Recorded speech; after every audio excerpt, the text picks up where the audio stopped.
accompagne vos nuits. La libre antenne, Caroline Dublanche sur Europe 1.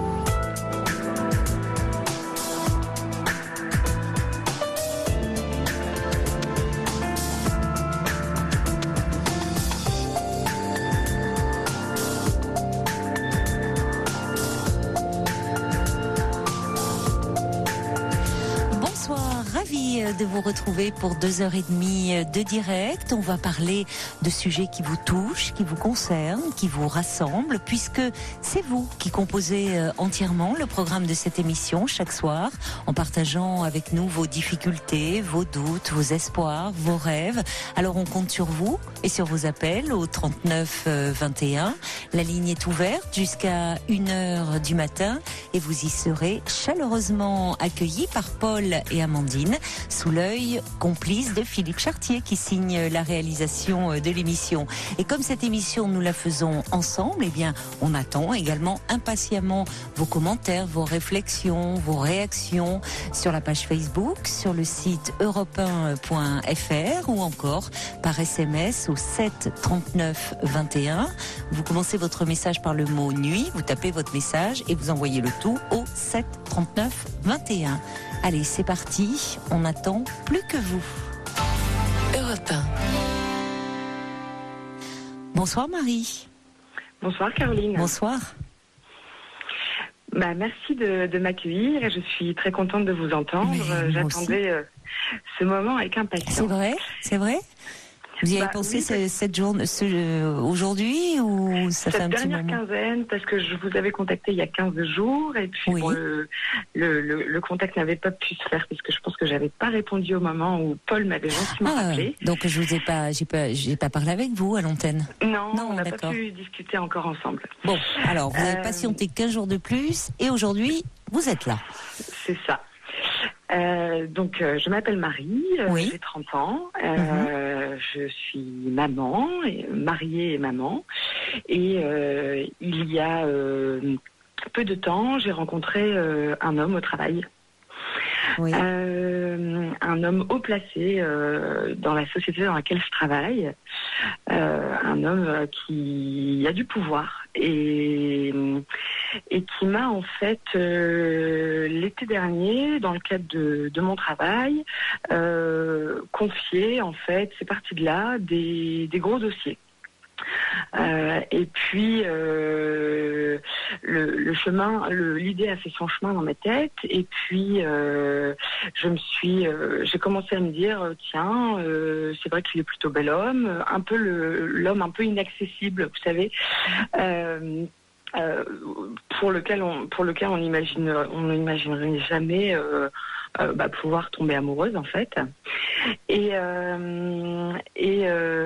quand les vacances d'été sont passées et que j'ai repris le travail, j'avais qu'une idée en tête, c'était de le voir. Donc évidemment, on se vous voit, il est très haut placé, très bien. Pour lui, je suis une simple employée, on va dire. Et il est également marié, il a deux enfants. Et puis son bureau se situe à quelques minutes à pied du mien. Donc je m'arrange pour le voir. Au début, c'est une fois par semaine, et puis ça s'accélère. Et puis je me retrouve face à lui dans son bureau, et puis on a, je sais pas, 13 ans d'écart. Et puis je découvre une Marie que je ne connaissais pas, complètement désinhibée. Je suis quelqu'un avec des valeurs pourtant, mais là c'est vrai que je m'éloigne un petit peu de mes valeurs, et puis je veux frapper fort et je veux tout de suite lui montrer qu'il me plaît. Alors j'y vais pas de main morte, on rigole beaucoup, etc. Le contact se passe bien, etc. Et puis les entrevues, alors c'est toujours professionnel bien évidemment, les entrevues s'accélèrent en fait. Et puis je me rends compte que pour un oui, pour un non, je m'arrange pour l'avoir au téléphone ou le voir ou voilà pour dans le cadre de dossiers clients. Et puis, à la fin de l'année, j'apprends qu'il quitte la société. Oui.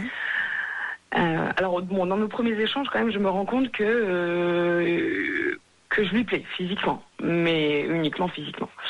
Il vous le dit ? Il me dit, oui. C'est-à-dire, il vous dit qu'il vous trouve jolie ? Pas comme ça, toujours sur le ton de la rigolade, parce que c'est quelqu'un qui tourne tout à l'humour, mais il me le dit, oh, tu m'éblouis, enfin voilà, ce genre de vous êtes passé au tutoiement ? Non, on reste au vouvoiement à ce moment-là. J'apprends donc qu'il quitte la société, qu'il démissionne et qu'il change de travail. À ce moment-là, je me rue sur mon téléphone, je l'appelle et je lui dis, comme ça, de but en blanc, je lui dis, vous m'emmenez avec vous. Vous, donc, vous, j'ai pas bien compris. Pardon, vous m'emmenez avec vous. D'accord. Alors il me dit pardon, je lui dis, vous m'emmenez avec vous. Donc il explose de rire et puis le chemin se fait et puis il me dit, vous inquiétez pas, Marie, on reste en contact, etc. Bon, très bien. Et puis, il quitte la société, donc on fête son départ, et le soir de son départ, c'est important, donc je le dis parce que c'est important, je fais la connaissance de son meilleur ami.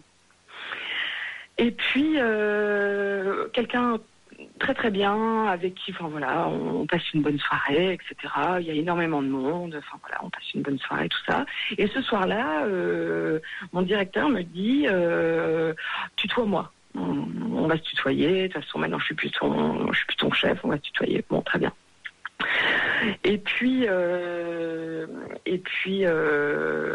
soirée se passe, on arrive en soirée, et puis en boîte de nuit plus précisément, et puis là je tombe sur lui, et puis il me dit déshabille-toi, on va danser. Sous-entendu, enfin voilà, on est en plein hiver, hein, retire ton manteau, on va danser. Donc, chose que je fais. Et puis, on enchaîne les danses, etc. Et puis tout de suite, il continue en fait à me dire des choses, très agréables. Et puis je lui dis, écoute, on va pas tout mettre par terre. Je suis mariée, j'ai des enfants. T'es mariée, t'as des enfants. On va pas tout mettre par terre. Voilà. Ensuite, une fois qu'il a quitté la société, en fait, et qu'il n'était plus mon directeur, les choses se sont un peu accélérées puisque on a commencé à se voir donc en dehors du travail, pour un café, pour un verre, pour un oui, pour un non. Et puis là, je me rends compte qu'il commence à se prendre au jeu, en fait. Et à ce moment-là, je me rends pas du tout compte du piège dans lequel j'entre. Et du fait, et d'à quel point en fait je joue avec le feu et du risque que je pourrais avoir en effet de me brûler. Donc je continue et ça devient une obsession. Je ne pense qu'à lui. Le matin je me lève, je m'habille, je me maquille, je me fais belle, je pense à lui. Un appel, un message dans la journée, n'importe quoi, mais ça s'accélère. Il faut que j'ai des nouvelles de lui, il faut que je sache ce qu'il fait, où est-ce qu'il est, dans quelle ville, en déplacement, etc. Enfin bref. À la suite un soir, en fait, ce qui se passe, c'est que on devait déjeuner ensemble et puis ça ne se fait pas parce qu'il était pris ce midi-là. Et puis il me dit, mais si tu veux, ce soir on peut se retrouver pour boire un verre et puis j'ai un peu de temps, ma femme est partie. Je dis, ah bon, ta femme est partie? Il me dit, oui, elle est partie. Je dis, en vacances? Il me dit, oui, mais c'était bien qu'elle parte. Bon, très bien, elle est partie 2 jours. Et puis à ce moment-là, je fais quelque chose de pas bien du tout, c'est que je m'arrange, à titre privé, on va dire, parce que j'ai quand même des enfants à récupérer, etc. Je m'arrange pour moi aussi me libérer, mais tout à fait à la dernière minute. Donc, pour la première fois de ma vie, je mens à mon mari. Je lui dis que j'ai une représentation professionnelle, alors que c'est faux. Et puis, on passe la soirée ensemble, à 2, on rit beaucoup, etc., comme 2 amis. Et c'est vrai que il pose sa main sur ma cuisse, mais les choses se font tout à fait naturellement. Et puis, au final, on ne fait rien de mal, mais au moment de se quitter, on se prend dans les bras très fort, très longtemps. Et puis on reste là-dessus. On reprend chacun notre vie, mais il me dit, je vais rêver de toi. Bon, très bien. Et puis, de fil en aiguille, je deviens également amie, avec son meilleur ami. Parce qu'au départ, son meilleur ami, c'est aussi un point d'entrée pour moi pour conserver en fait ce contact avec mon directeur. Parce que le contact n'a plus lieu d'être avec lui, puisqu'aujourd'hui, on n'est plus dans la même société. Et puis, son meilleur ami commence à ouvrir les yeux, et puis il se rend compte de ce petit jeu qu'il y a entre nous. Il se rend compte de ce petit jeu, et puis il y a pas très longtemps de ça, il me dit, Marie, là, je sais pas ce que tu es en train de faire. Il me dit, j'ai l'impression que tu es complètement perdue. Que tu t'éloignes de tes valeurs, de qui tu es, de tout ce que tu as construit à titre privé, à titre professionnel. Et il me dit, je pense que vous allez droit dans le mur tous les deux. Vous faites n'importe quoi, vous allez droit dans le mur. Donc j'entends ce qu'il me dit et ça me fait du bien que quelqu'un m'ouvre les yeux et me dise franchement et par pure bienveillance, réellement, je pense. La vérité. Il me dit, je le fais pas pour toi, je le fais pour mon meilleur ami. Il le connaît, son ami, oui. Ouais. Ah oui, mieux que personne. Et mine de rien, même si on se connaît pas depuis très longtemps, son meilleur ami et moi, il m'a quand même très bien cerné. Il m'a très bien cerné. On a des personnalités qui sont proches il faut dire de que vous y l'autre. alliez franc jeu aussi, hein. Non, mais je vous parle de son meilleur ami. Oui, j'ai bien compris. Mais enfin, oui. Le meilleur ami, il n'est pas aveugle. Oui, voilà, c'est ça. Ouais, voilà, c'est ça. Donc c'est vrai que je jouais ce double jeu et puis oui, donc c'est vrai qu'on a des personnalités très proches, lui et moi. On est on se nourrit beaucoup des autres. Moi, je suis quelqu'un qui n'est jamais seul, pardon. Et c'est d'ailleurs une de mes faiblesses. Et lui, c'est pareil. Bon, bref. Et vous en êtes où là finalement aujourd'hui ? Alors aujourd'hui, donc depuis ce que son meilleur ami m'a dit, je suis allée voir pour la première fois de ma vie une psychologue. Pendant 1h30, je vais tout déballer. À qui ? À la psychologue. Pardon ? Vous m'entendez pas peut-être ? C'est ça, j'ai pas compris à qui vous avez tout déballé. Ah pardon, à la psychologue. Mais elle sort d'où cette psychologue ? Vous avez été consulter quelqu'un ? Oui, voilà. Donc comme vous le faites avec moi, là, vous racontez toute l'histoire. Voilà, c'est ça. Bon. Pourquoi vous êtes allé voir une psychologue ? Parce que son meilleur ami me l'a conseillé. Il m'a dit, je sais pas, vois quelqu'un. Il m'a dit, là, tu es en train de tout détruire. Vous êtes en train de tout détruire. Il me dit, il est beaucoup moins fort que ce qu'il veut bien y paraître. Donc, mon ancien directeur. Et il me dit, attention à vous. Il me dit, je sais pas. Je lui dis, mais j'arriverai jamais. Comme si, c'était devenu une obsession. Donc, comme quelqu'un qui est dépendant de quelque chose ou de quelqu'un. Je lui dis, j'arriverai jamais. Il me dit, je sais pas, fais-toi aider, va voir quelqu'un. Donc là, je prends contact avec une psychologue. Qui intervient dans un centre spirituel que je connais par ailleurs et donc je lui explique tout et elle me dit que son meilleur ami en effet est quelqu'un de très bienveillant et que j'ai beaucoup de chance d'être tombée sur lui et qu'il m'est ouvert parce qu'elle les yeux. connaît, vous êtes allé voir une psy que connaît le meilleur ami. Non, mais en lui racontant l'histoire, quand je lui explique ce que son meilleur ami m'a dit, elle me dit quelle chance d'être tombée sur cette personne qui vous a ouvert les yeux, quoi, qui vous a dit ce que vous deviez entendre à ce moment-là. Donc aujourd'hui j'en suis là. Et en fait, l'objet de mon appel, c'est de savoir un petit peu comment vous voyez les choses, à savoir, est-ce qu'en effet il faut que je le raye de ma vie, même si je pense que ça sera difficile. Aujourd'hui, j'ai beaucoup moins de contact avec mon ancien directeur.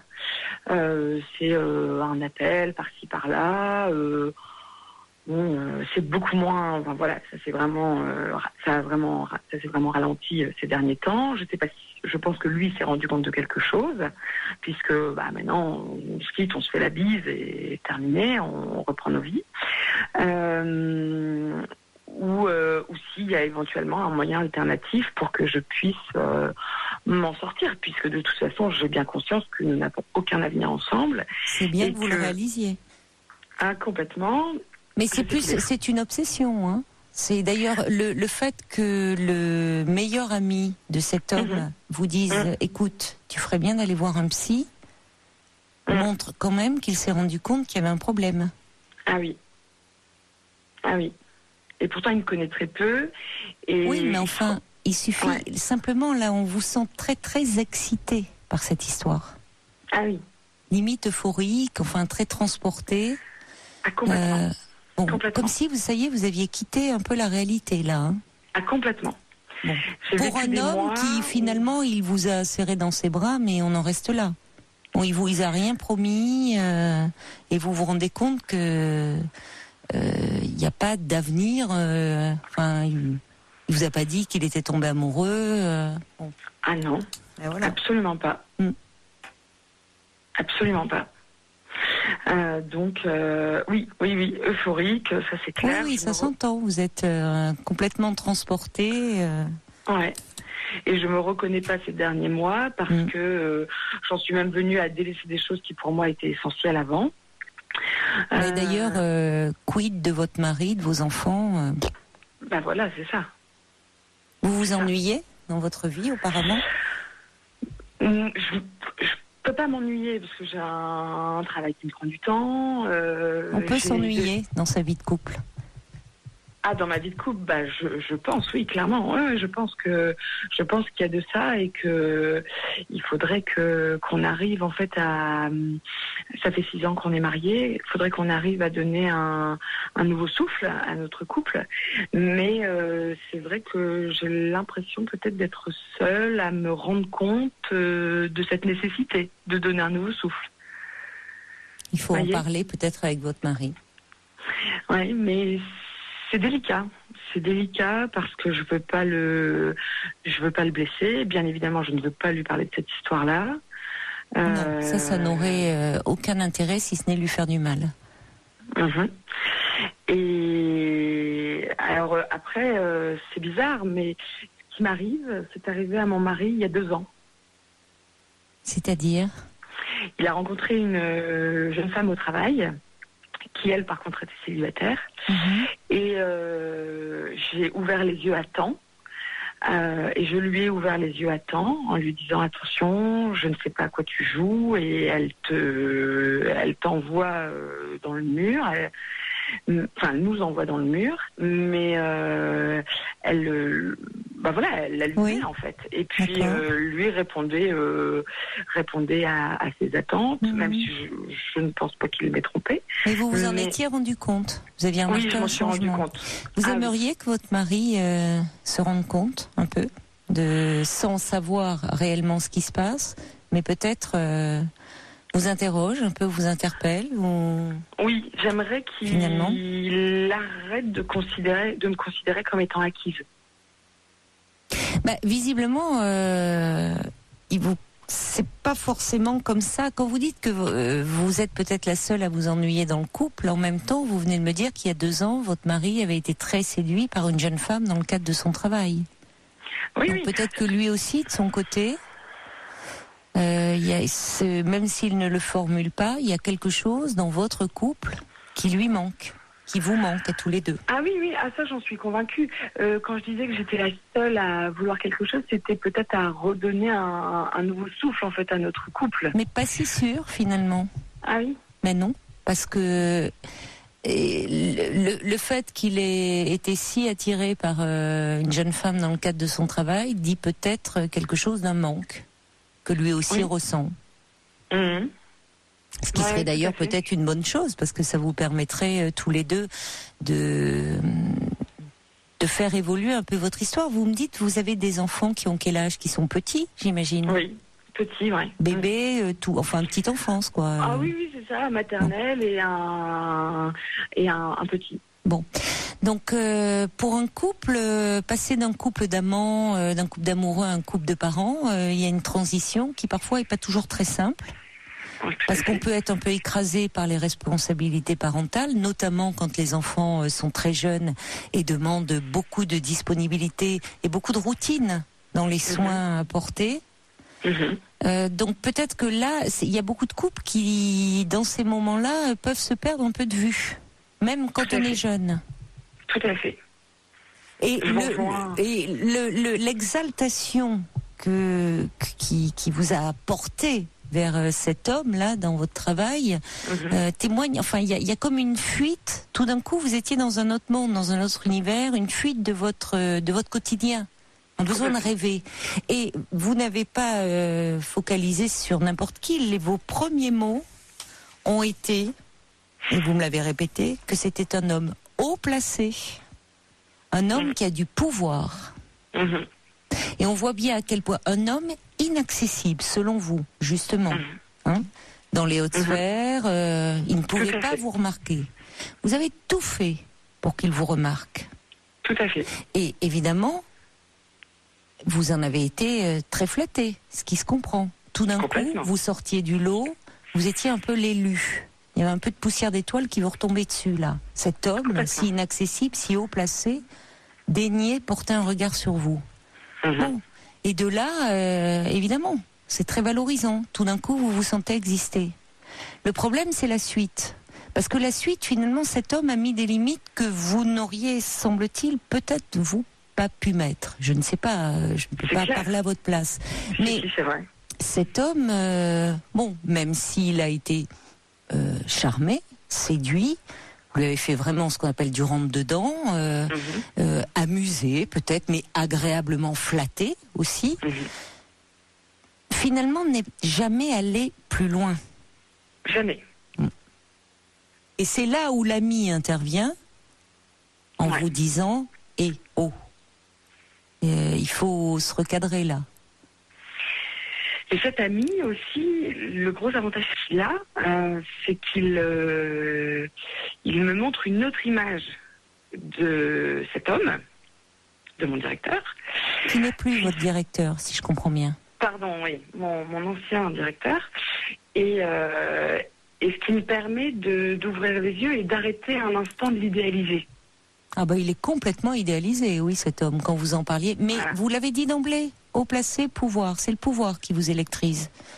Qui électrise beaucoup de monde, beaucoup de femmes, notamment. Aussi. Ouais, non, mais c'est clair, je m'en suis tout de suite rendu compte. Parce qu'on voit des hommes de pouvoir qui sont pas forcément à tomber quand on les rencontre, mais c'est vrai qu'ils ont une cour autour d'eux. Pouvoir attire. Bon, alors maintenant, qu'est-ce que vous en faites de tout ça? Maintenant qu'on a dit ça, qu'est-ce qu'on en fait? Eh bien, il faut que je parle à mon mari. Parler de quoi? Je sais pas, dites-moi. Non, c'est pas à moi de vous dire. Non, certainement pas. Je ne connais pas votre mari, c'est pas moi qui peux dire des mots à votre place. Que voulez-vous lui dire quand vous dites lui parler? Lui dire que on est rentré dans une routine, que ça arrive sans doute à beaucoup de couples, et que il faudrait qu'on réussisse à travailler sur nous de façon à raviver la flamme, tout simplement. Enfin, et puis retrouver c'est vibrer, alors peut-être pas comme au premier jour, mais vous ménagez peut-être des moments un peu à deux, pour vous retrouver un peu chez lui et qu'il retrouve chez vous ce qui vous a séduit et qui vous a donné envie de vivre ensemble, de construire une famille. Mais c'est vrai, encore une fois, entre les rêves que l'on peut avoir quand on se rend compte et la réalité, il y a souvent un monde. Et notamment quand les enfants sont tout petits et que ça demande, il y a beaucoup de contraintes et beaucoup de routines. Et où le couple est un peu mis à l'épreuve parce qu'il y a peu de moments, les moments d'intimité sont rares. C'est clair. C'est ce qu'on s'est dit la semaine dernière quand on en a parlé, parce qu'à un moment on en a parlé rapidement, parce que ça reste un homme qui n'aime pas parler de ses sentiments et de éventuellement mettre le nez dans les choses qui sont pas très agréables à se dire et surtout à se rendre compte. Et il m'a dit avec les enfants, c'est pas facile. Parce que je lui ai dit, tu me dis plus que je suis belle, tu m'embrasses plus spontanément, Comment comment il a réagi quand vous lui dites ça? Eh ben, il m'a dit, avec les enfants, c'est pas facile. Oui, c'est vrai. Et je lui dis justement, les enfants, ils aimeraient bien voir que tu me tiens la main. C'est juste, c'est important, vous avez raison, pour des enfants de voir qu'ils n'ont pas... Oui, que ce n'est pas seulement un couple de parents, mais un couple d'amoureux. Oui, ouais, c'est très important pour les enfants. Surtout qu'on s'est préparé au mariage, religieusement, je veux dire. Et... Pour ça que vous me parliez de vos valeurs, oui, ça me fait rire, parce que c'est... Oui. Parce que ça comptait pour nous. Et ensuite, quand il y a 2 ans, il avait fait cette rencontre, c'était... non, c'était juste avant, justement, qu'il fasse cette rencontre, comme quoi... on avait fait une retraite de 2 jours dans ce même cadre, et on s'était redit toutes ces choses-là en fait. Oui. Et en fait, je me rends compte que même pas 2 ans après, même pas, puisque 6 mois après, il rencontrait quelqu'un au travail et il aurait pu. Oui, mais il y a un bébé qui est là, il y a un tout jeune enfant, il y a bon. C'est ça. Moi, je vais vous dire, Marie, heureusement que cet homme-là, sur lequel vous avez énormément fantasmé, a mis des limites que vous n'arriviez pas à vous mettre. Et que ne vous a pas mise votre mari, parce que finalement il aurait été bon. Peut-être qu'il ouvre les yeux en disant qu'est-ce qui se passe, je te reconnais plus. Parfois c'est l'autre qui nous met des limites que nous on n'arrive pas à nous mettre. Ouais. Mais là où vous dites que vous avez joué avec le feu, oui, parce que d'abord vous quand vous dites, on sent que vous étiez un peu très exaltée comme une jeune femme, enfin un peu une adolescente qui arrive, qui dans le bureau vous sortez le grand jeu. À ce moment-là, il était encore votre directeur. Ouais. Et je suis désolée, mais dans le cadre du boulot, c'est vraiment vous mettre en danger. C'est clair. Parce que ça peut sérieusement se retourner contre vous. On n'est pas dans un truc, dans une soirée où on s'emballe et, vous voyez, on se fait un film. C'est vrai. Bon. Alors, la bonne chose, c'est qu'il ait quitté votre société. Et j'ai envie de dire, vous sentez bien que maintenant, c'est un peu vous recentrer sur vous. Parce que ça dit quelque chose de vous et d'un fond, un peu d'un ennui qui vous était tombé dessus et d'un besoin de vous sentir exister en tant que jeune femme, puisque vous êtes une jeune femme de 30 ans, aux yeux de votre mari. Mais peut-être que lui n'attend que ça aussi. Et qui ne vous pense pas acquise à tout prix. Simplement, il y a quelque chose qui fait que vous avez mis un peu de côté la dimension du désir, qui est souvent mise à mal quand même dans les couples quand arrivent les enfants et les bébés. Vous n'êtes pas le seul. Bon, maintenant, c'est bien. Vous avez toutes les clés en main pour pouvoir que les choses avancent et vous recentrer vraiment sur vous-même. Je vous souhaite bonne chance, Marie. Au revoir. Merci. Au revoir. Au revoir, Marie.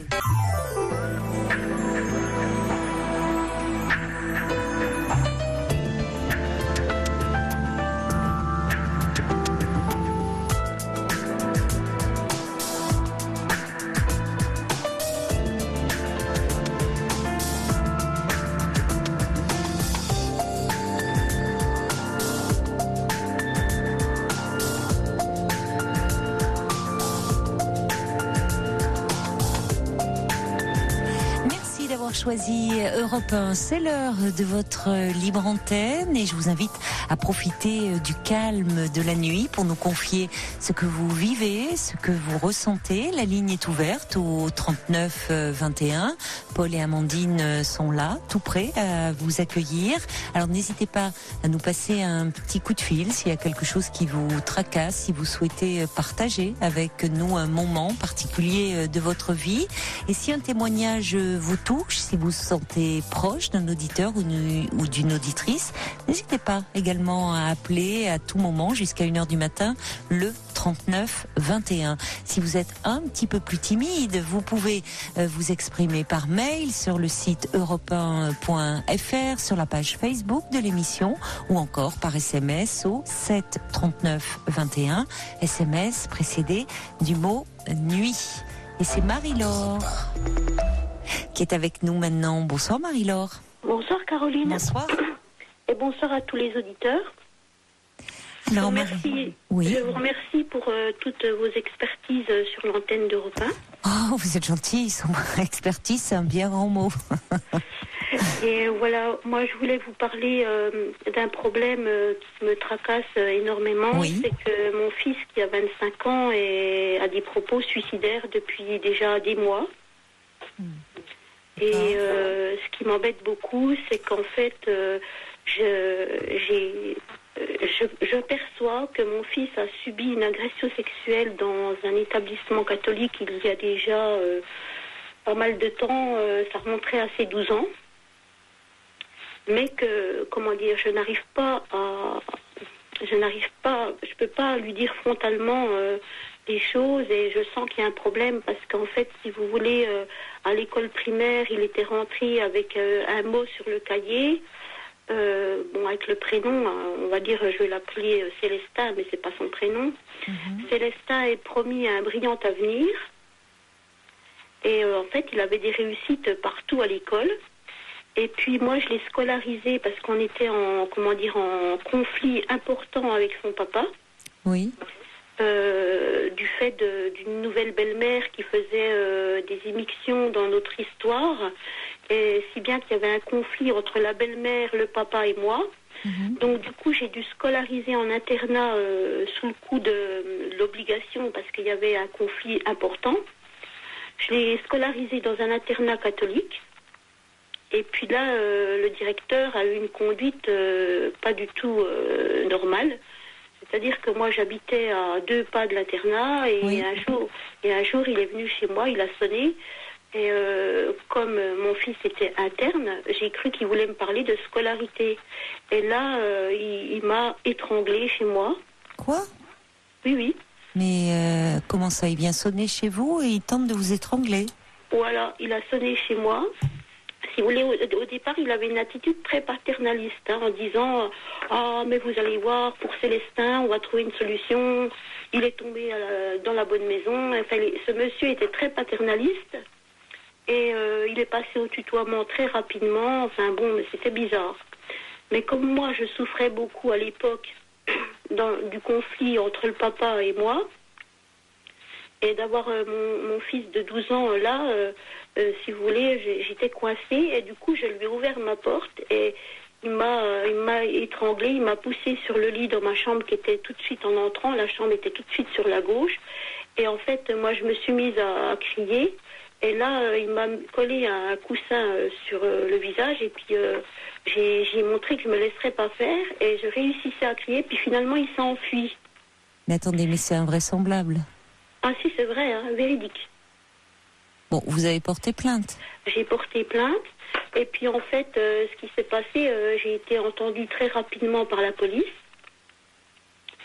Et ce qui s'est passé, c'est que ce directeur avait été, comment on pourrait dire, positionné et pistonné quelque part par un archevêque du coin. Et comme il avait été un peu précipité dans ce poste où il n'était pas normalement bien compétent, ils ont étouffé l'affaire. Non, mais l'archevêque n'est pas au-dessus des lois. Si c'était resté... Non, mais attendez.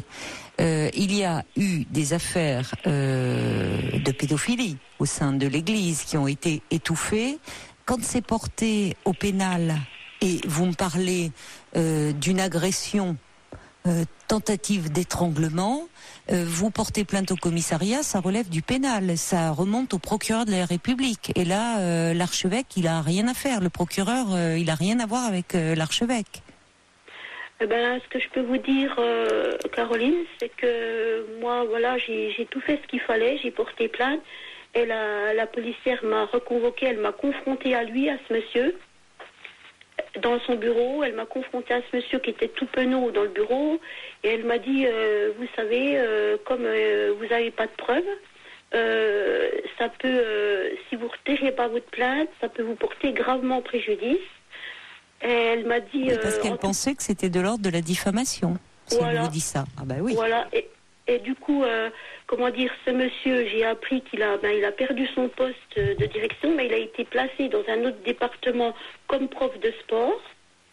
Dans le catholique, je ne suis pas sûre, mais comme prof de sport. Bon, donc au final, vous avez retiré votre plainte. Au final, oui, j'ai dû retirer ma plainte parce qu'effectivement, il n'y avait personne chez moi pour dire ce qui s'est passé. Non, mais s'il y a une tentative d'étranglement, strangulation, il y a des marques. Hein. Donc déjà, c'est un service médico-judiciaire et un certificat médical fait par un médecin. Mais c'était quand même pas au point d'avoir des marques. Parce que tentative d'étranglement, il y a les marques de strangulation, c'est présent. Hein. Bah oui, mais vous me dites, il vient sonner à votre porte, il vous étrangle, il vous jette sur le lit, donc vous voyez, il vous étrangle ou il vous étrangle pas? Il vient sonner à votre porte ou pas? Enfin, c'est la police. Parce que quelqu'un, quand on va porter plainte pour quelque chose d'aussi grave, évidemment, après, normalement, la première des choses, c'est, on vous dit d'ailleurs, on vous oriente vers un service médico-judiciaire de façon à ce qu'il y ait un expert qui établit. Là. Ben oui, mais si bon. Alors cela dit, vous auriez pu poursuivre votre plainte et encore une fois, je vous dis, si ça suit au pénal, le procureur c'est complètement indépendant de l'archevêché. Hein. Alors maintenant, il y a une autre chose que je ne comprends pas, c'est quand vous dites que votre fils de 25 ans, pour revenir à lui, qui tient des propos suicidaires, vous dites, je perçois plus exactement, vous m'avez dit qu'il a subi une agression sexuelle de la part de ce directeur d'école. Qu'est-ce qui vous fait dire ça? En fait, comme je vous le disais, il avait été promis un brillant avenir sur ses résultats scolaires jusqu'au primaire. Et quand je l'ai scolarisé dans ce collège catholique, il a redoublé et il a fait que d'aller d'échec en échec. Et j'en ai parlé à un thérapeute où j'habite. Je lui ai dit, voilà ce que je suppose. Et il m'a fait parler, le psychothérapeute, et il m'a dit, ce n'est pas exclu. Oui, mais alors, là, il y a une chose que je ne comprends pas. Vous dites que vous ne pouvez pas en parler à votre fils, qui a aujourd'hui 25 ans, mais si vous supposiez ça lorsqu'il avait 12 ans... Non, je ne supposais pas à l'époque. Mais enfin, déjà, moi, il y a une chose qui m'échappe. Vu ce que vous me décrivez, soi-disant de l'attitude de ce directeur d'école, votre fils, vous l'avez laissé dans cet internat? Oui, je l'ai laissé dans cet internat. C'est aberrant. Enfin, c'est invraisemblable, ça. Là, je suis désolée, Marie-Laure, mais il y a quelque chose qui ne va pas. Vous me dites que vous avez été agressée par ce directeur d'école et vous laissez votre fils dans le même internat Je ne pouvais pas l'enlever parce que c'est son père qu'on avait la garde à 400 km et si je l'enlevais, j'étais sous le coup de la loi pour enlèvement d'enfants. Non, si je l'enlevais de l'internat, j'étais... Non, mais là, c'est au-delà des conflits avec le père, Marie-Laure. Au-delà des conflits avec le père. Quand si soi-disant vous avez été victime d'une telle agression, on ne laisse pas son enfant dans un établissement avec quelqu'un qui, vous voyez, c'est pas cohérent ça. Alors revenons à votre fils et sa situation d'aujourd'hui. Donc vous me dites qu'il a des propos suicidaires. Est-ce que il est où votre fils actuellement? Justement là, il y a à peu près 15 jours. Il a pris le large, il est parti carrément à l'opposé d'où j'habite. Il est parti à 800 km dans le sud-ouest, alors que moi je suis dans l'est. Et il est parti et quand je lui ai dit mais pourquoi tu pars, je vais essayer de t'aider. Il m'a dit non, il s'énervait vite, il me disait non, faut que je change d'air, je peux pas rester sur place, ça va pas, il faut que je parte, tu comprends pas, je suis au bout de ma life. Enfin bon bref, il fait que de dire qu'il est au bout de sa life, je reprends son terme. Et le souci c'est que il a connu des amis qui sont addicts au cannabis. Et lui, il est devenu addict aussi. Il avait déjà reçu un avertissement du substitut du procureur à ce propos. Et donc, il a connu des jeunes en ligne qui fument du cannabis. Il est allé les rejoindre. Et le problème, c'est que là-bas, il n'a aucun argent pour survivre. Donc, il fait des appels pour avoir de l'argent. Là, hier, je vous appelle parce que hier, il a contacté son frère. Il a un frère de 31 ans, un demi-frère. Et il l'a contacté. Il lui a dit par SMS... Peux-tu me prêter 2500 €? Et son frère, comme il sait qu'il se drogue, il n'a pas voulu lui prêter 2500 €. Et moi, déjà, j'avais avancé 3 000 €. Et moi, je peux plus l'aider, quoi, financièrement. Et alors, Célestin a répondu à son frère. Eh bien, je sais pas exactement les termes qu'il a écrits, parce que son frère me l'a lu au téléphone. Il m'a dit, je n'ai plus qu'à me pendre. Voilà. Qu'il a Alors, dit. vous me dites qu'il tient des propos suicidaires depuis un mois, c'est ça ? Même plus, hein. Et quand il était auprès de vous, avez-vous essayé de lui dire tu peux pas rester comme ça dans une telle souffrance, il faut qu'on voie le médecin, qu'on en parle, Oui, j'ai même que appelé tu sois aidé. J'ai appelé son médecin traitant, je lui ai dit mon inquiétude. Oui. Et bon, je me suis aperçue qu'il a menti à son médecin traitant pour pas mal de choses. Et son médecin traitant me dit que c'est comment que ça s'appelle, pas de la comédie, il m'a dit que c'était... Du chantage ? Non, il m'a dit un autre mot. Il m'a dit c'est pas du cinéma. Du cinéma ? Non, il m'a dit un autre mot, mais qui ressemble à... Qui ressemblait, qui voulait dire un peu ça. Il n'y croyait pas. Oui. Il m'a dit c'est une blague. Le médecin traitant, lui, n'y croyait pas. Ouais, il m'a dit c'est une blague. C'est une drôle de blague, cela dit. Moi, Caroline, je vous dis franchement, déjà, depuis quelques jours, je me prépare déjà au décès de mon fils. Je crois que ça va vraiment Non, mais attendez. Là, je vous arrête tout de suite. Il y a des choses à faire, alors...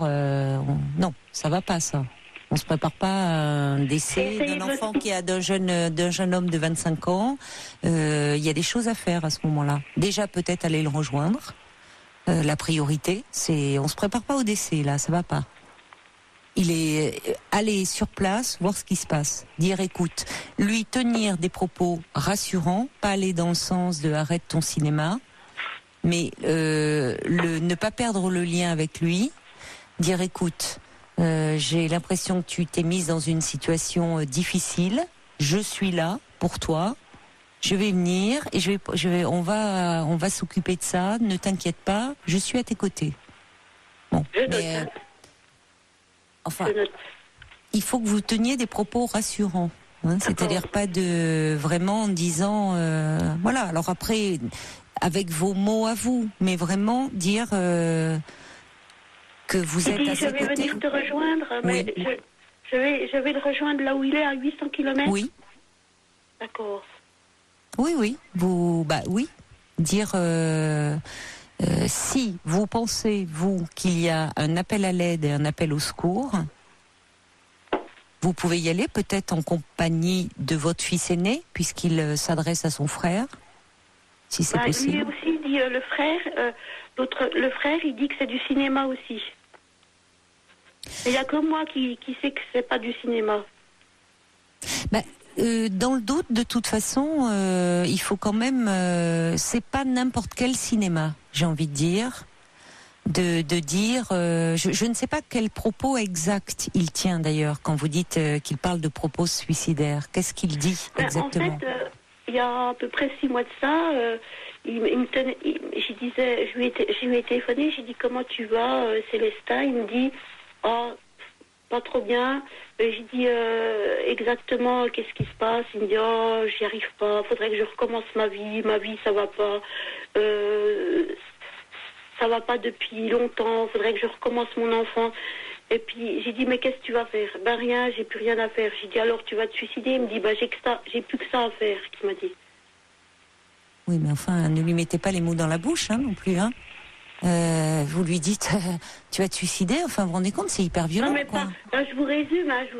Mais oui, j'entends, mais enfin bon, il va mal, il se pose des questions sur son avenir, il a l'impression qu'il a tout loupé. Il est important que vous soyez rassurante. Et en disant écoute, je suis préoccupée, je ne peux pas te laisser comme ça dans cet état, je vais venir te rejoindre.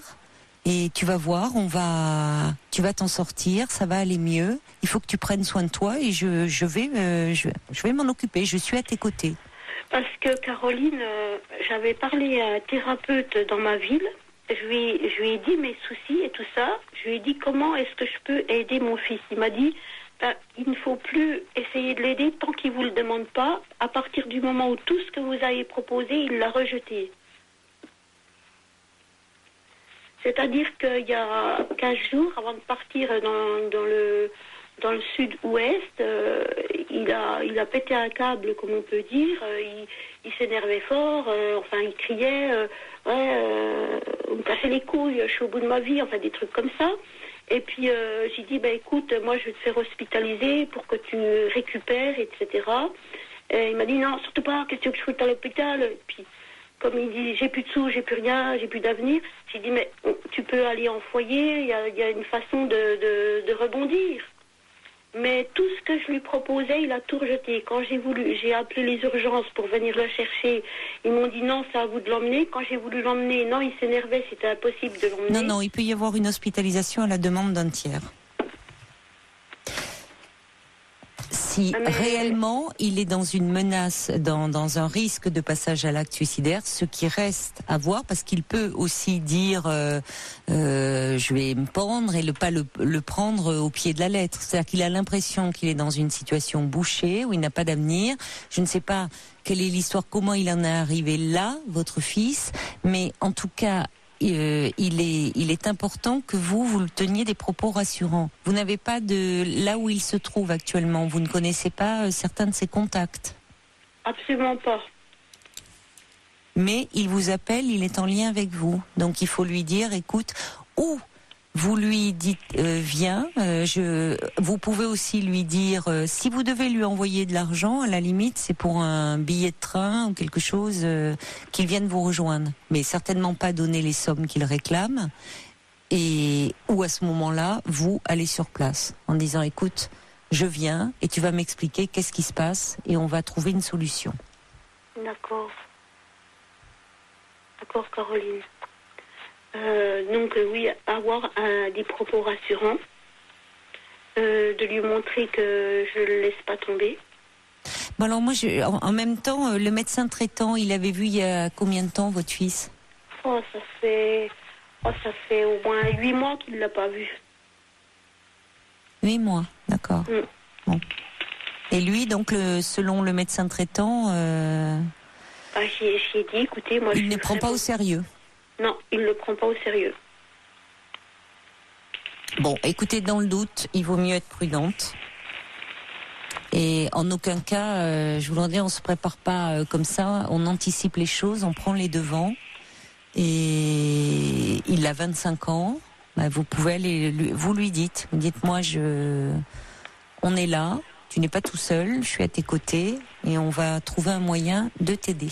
Parce que Caroline, là, pour trouver un peu d'argent, d'après son frère, j'ai su qu'il a signé un contrat dans un truc de resto rapide. Et il a un handicap aux 2 mains. Il a une reconnaissance handicapée parce qu'il a eu un accident en tant que passager d'un 2 roues il y a à peu près 12 ans. Et il a 2 petits os qui se promènent dans les mains et ça fait que quand il a des mouvements répétitifs dans le travail, il a très mal et il abandonne et il craque, quoi. Déjà, s'il a un handicap au niveau des 2 mains, bosser dans un resto rapide... voilà, en fait, il fait que de faire des conduites d'échec en échec. C'est sûr que ça va mal finir, mais il le fait quand même. Il fait tout le temps comme ça.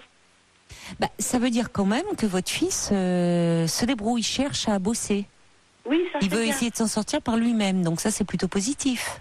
Il cherche, ça veut dire qu'il est courageux, il postule, il prend des boulots pas faciles pour essayer de s'en sortir. Mais il a 25 ans, il est important encore qu'il ait de votre part un soutien moral et un soutien, dire à ce moment-là, il faut aller le voir, il faut savoir ce qui se passe. Voilà. Mais alors si je vais là-bas, Caroline, et que je découvre qu'il est entouré de gens qui se droguent, qu'est-ce que je fais? Non mais ça, écoutez, je ne sais pas parce qu'on peut pas supputer comme ça. Ouais. Vous voyez, on est un peu dans le flou là. Ouais. Donc à 800 km, vous ne pouvez pas intervenir. Bon, et vous pouvez aussi lui dire, écoute, si ça ne va pas, ne t'inquiète pas. C'est pas grave si tu as perdu ton boulot, reviens, on va prendre le temps d'en parler et ne t'inquiète pas, on va trouver des solutions. Il faut que vous soyez rassurante, ne rentrez pas trop dans les détails, qu'il n'ait pas le sentiment d'être livré à lui-même. D'accord. dans ce que vous décrivez, c'est pas tant d'un soutien financier dont il a besoin, c'est d'un soutien moral aussi. Parce que Caroline, moi j'avais trouvé en ligne un travail justement réservé aux personnes handicapées, un travail très bien dans la surveillance. Et en fait, c'était vraiment pile adapté. C'était un CDI à plein temps, assez bien rémunéré. Et maintenant, il a préféré se diriger dans la resto rapide où il a déjà eu des échecs à cause de ses mains. Et il a zappé en fait tout ce qu'on lui propose. Sa mamie aussi a essayé de l'aider, pareil, de lui trouver. J'ai téléphoné à sa mamie il y a 2 jours.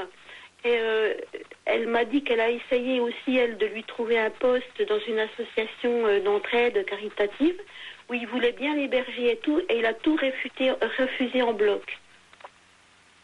En fait, quand on veut l'aider, il refoule. Et c'est pas qu'à moi, c'est aussi à sa mamie. C'est tout partout, il refoule l'aide qu'on peut lui apporter.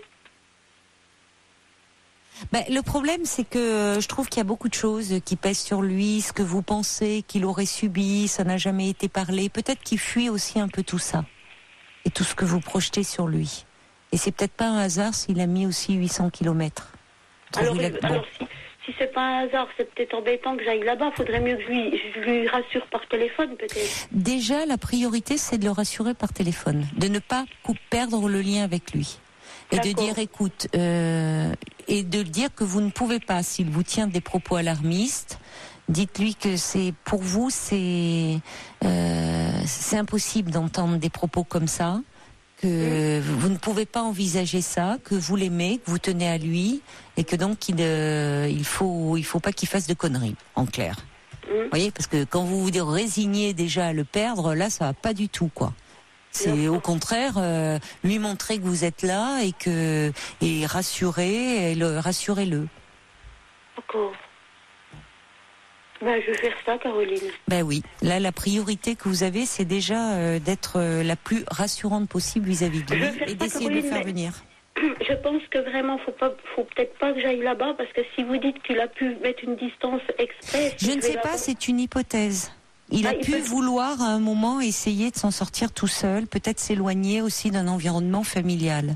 Mais s'il vous fait des appels à l'aide, des appels qui est un peu alarmistes, il faut qu'il sache qu'il a la possibilité éventuellement de revenir, même ponctuellement, que la porte est toujours ouverte et que vous êtes là. C'est ça. Et n'allez pas dans le sens de oui, tu peux te suicider, quoi. Il te reste que ça à faire. Parce qu'on joue pas avec ça. D'accord ? D'accord, Caroline. J'étais allée à une conférence sur le suicide il y a à peu près 10 ans. Et en fait, dans la conférence, j'avais cru comprendre qu'il valait mieux parler du suicide que plutôt que ce soit un sujet tabou. Non, mais ça n'a... je suis désolée. On parle du suicide dans les familles où il y a eu des personnes qui se sont suicidées et où malheureusement, parce que c'est tabou, parce que les gens n'arrivent pas à en parler, parce que c'est quelque chose de très douloureux, on raconte une mort accidentelle ou par maladie. Mais c'est pas à une mère de parler du suicide à son fils, alors que ce dernier envoie des appels au secours. C'est délicat parce que ma mère s'est suicidée, j'avais 13 ans, moi. Bon, il faut vraiment, je vous dis, pour rester dans le cadre de la dimension maternelle où vous êtes là pour lui. D'accord. Et votre histoire à vous, vous allez un peu en parler, vous, à votre thérapeute. Moi j'en parle régulièrement. Bon, continuez, je pense, à en parler, d'accord ? D'accord, je vous remercie beaucoup, je Caroline. vous en prie. Bon courage, Marie-Laure, au revoir. Merci, au revoir. Et on accueille maintenant Anna. Bonsoir, Anna. Caroline. Bonsoir. Mon cœur va très vite. Je suis... c'est bon signe. Alors, je vous appelle parce que je suis très inquiète pour mon fils qui a 13 ans. Oui. Il était détecté à l'école primaire l'enfant précoce. Et en ce moment, il est en 4e au collège des privés. D'accord. Et depuis peu de temps, il a complètement arrêté de travailler. Il prend plus de notes pendant le cours. et son comportement a changé également. En fait, moi, je suis séparée du père de son enfant depuis plus que 12 ans maintenant. Oui, donc il était très petit. Il avait un an, quoi. Oui. Il le voit, son père? Il continue à le voir? Il continue à le voir, justement. Il y avait 3 jugements, et le dernier jugement auprès des juges aux affaires familiales avait lieu en février 2016. Et à ce moment-là, le père demandait de voir plus l'enfant. Et à l'époque, il avait juste un samedi sur 2 et pas de vacances scolaires. L'enfant n'avait pas droit de rester dormir chez son père. Pourquoi? Donc, suite aux violences me concernant. Ah, il a été violent vis-à-vis de vous. D'accord. Oui. Donc, quand il a demandé, quand on a passé devant le juge, il a demandé d'avoir un peu plus de droits de visite, élargir les droits de visite. Donc, le juge lui a accordé un week-end sur 2 et la moitié des vacances scolaires. Oui. Et ensuite, le père n'a pas trop respecté les jugements et il m'a proposé l'été dernier justement 2 semaines de vacances au lieu d'un mois. Il m'a dit je t'offre les 2 autres semaines et comme ça tu pourras rester un mois et demi avec ton fils. Et entre-temps, il a déposé plusieurs mains courantes, n'importe quoi, plusieurs plaintes contre moi. Auprès des commissariats de police pour dire que c'est moi qui ne respecte pas les jugements. Moi, de mon côté, je n'ai pas pu déposer plainte contre son papa. Donc, j'ai déposé juste la main courante en disant que le jugement n'est pas respecté, que les pères viennent soit dimanche, soit samedi, soit lundi, comme tu veux, pour récupérer son enfant. Et ça perturbe. Oui, de votre fils et votre vie, et puis celle de votre fils aussi. Quel lien il a avec ce père finalement? Parce que si il est proche de son père, il en parle de quelle façon de son père? Très bien, étonnamment très bien. Bon, tant mieux. Il y avait 2 mois, en fait, il y a 2 mois de ça, il voulait pas du tout aller chez son père en disant qu'il s'ennuie terriblement, qu'il ne voit pas l'intérêt de voir son père. Et il écrivait, c'est arrivé qu'il écrivait à son père des petites mails en disant c'est pas la peine de venir me chercher à la sortie du collège parce que j'irai pas chez toi. Et à 2-3 reprises, le père a accepté ce mail, il ne s'est pas présenté. Il a respecté, oui. D'accord. Il a respecté la volonté de son fils. Et une des dernières fois, ça date de 2 mois peut-être, quand son fils lui a réécrit le même mail, il s'est présenté à la sortie du collège, il l'a amené au commissariat. Pour dire que non, ça ne peut plus durer comme ça, c'est ta mère qui te manipule contre moi. Oui, mais c'est insupportable pour votre fils. Enfin, il retrouve son père l'amène au commissariat pour porter plainte contre vous. Oui. Votre fils, il est au milieu de tout ça. Hein. Oui, vous avez des raisons, vous, d'en vouloir à cet homme, puisque il vous a quitté déjà. Votre fils n'avait qu'1 an, et puis vous me dites qu'il était violent avec vous. Oui. Vous en avez parlé, votre fils? Est-ce qu'il sait un peu l'histoire? Est-ce qu'il vous a posé des questions? Pourquoi vous vous êtes séparés alors qu'il était si petit? Ou est-ce qu'il ne pose pas de questions? Si. Je lui ai expliqué, il m'a posé la question, donc je lui ai expliqué que c'était que je choisis cet homme à l'époque, que j'étais très amoureuse de lui. Oui. Il n'y a plus d'amour entre nous et qu'il y avait des événements qui étaient très blessants pour moi et j'ai dû fermer la porte de ma maison à ton papa, donc on reviendra plus dessus.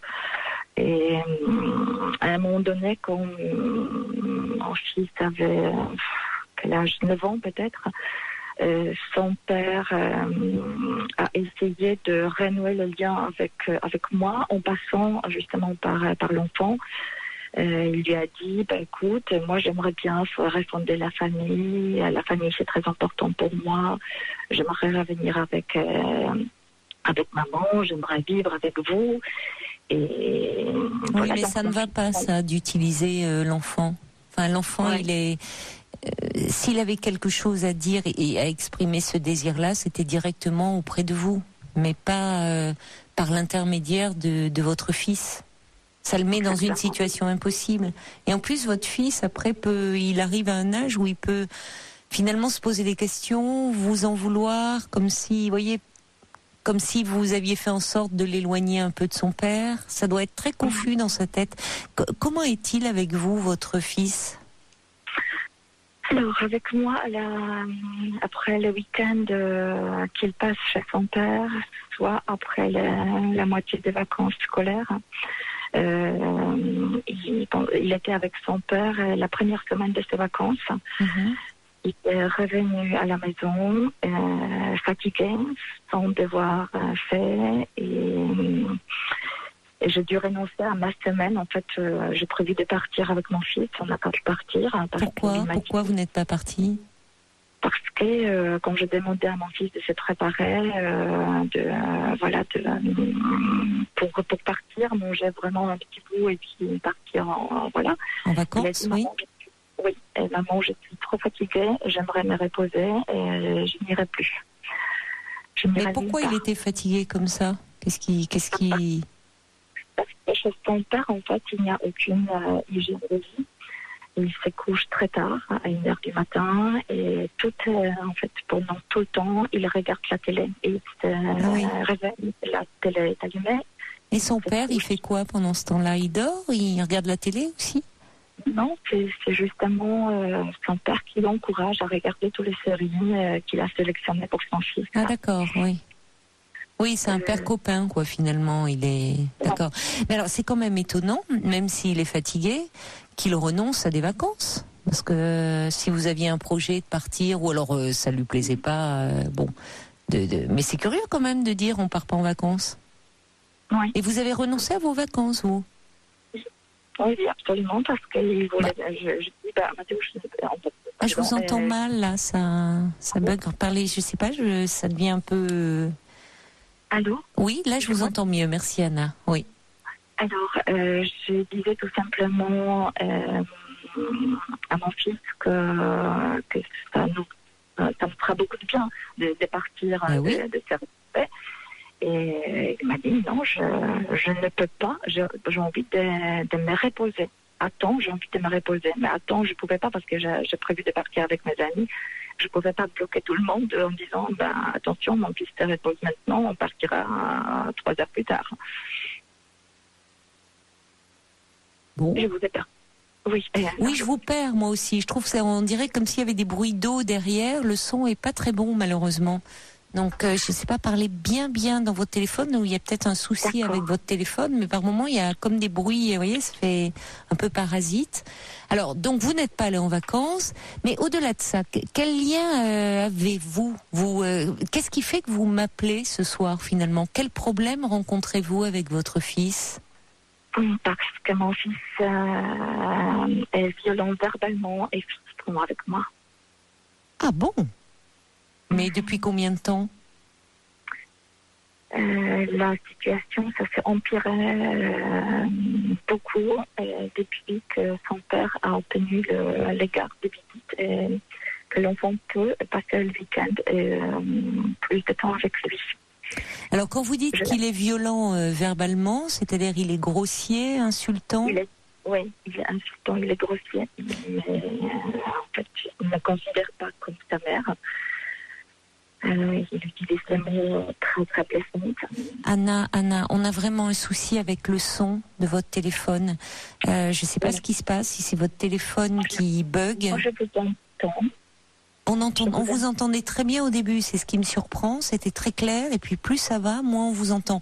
Oui, tant mieux si vous m'entendez bien, mais on est à la radio, donc il ne faut pas que ça devienne inaudible. Donc essayez de parler vraiment, de ne pas trop bouger. Parlez-moi là. D'accord. Est-ce que là, vous m'entendez bien? Ben là, c'est parfait. Donc, je pense que c'est vous bougez et à un moment, on vous perd un peu. Donc, vous me parlez aussi de violence physique. Qu'est-ce qui s'est passé au juste?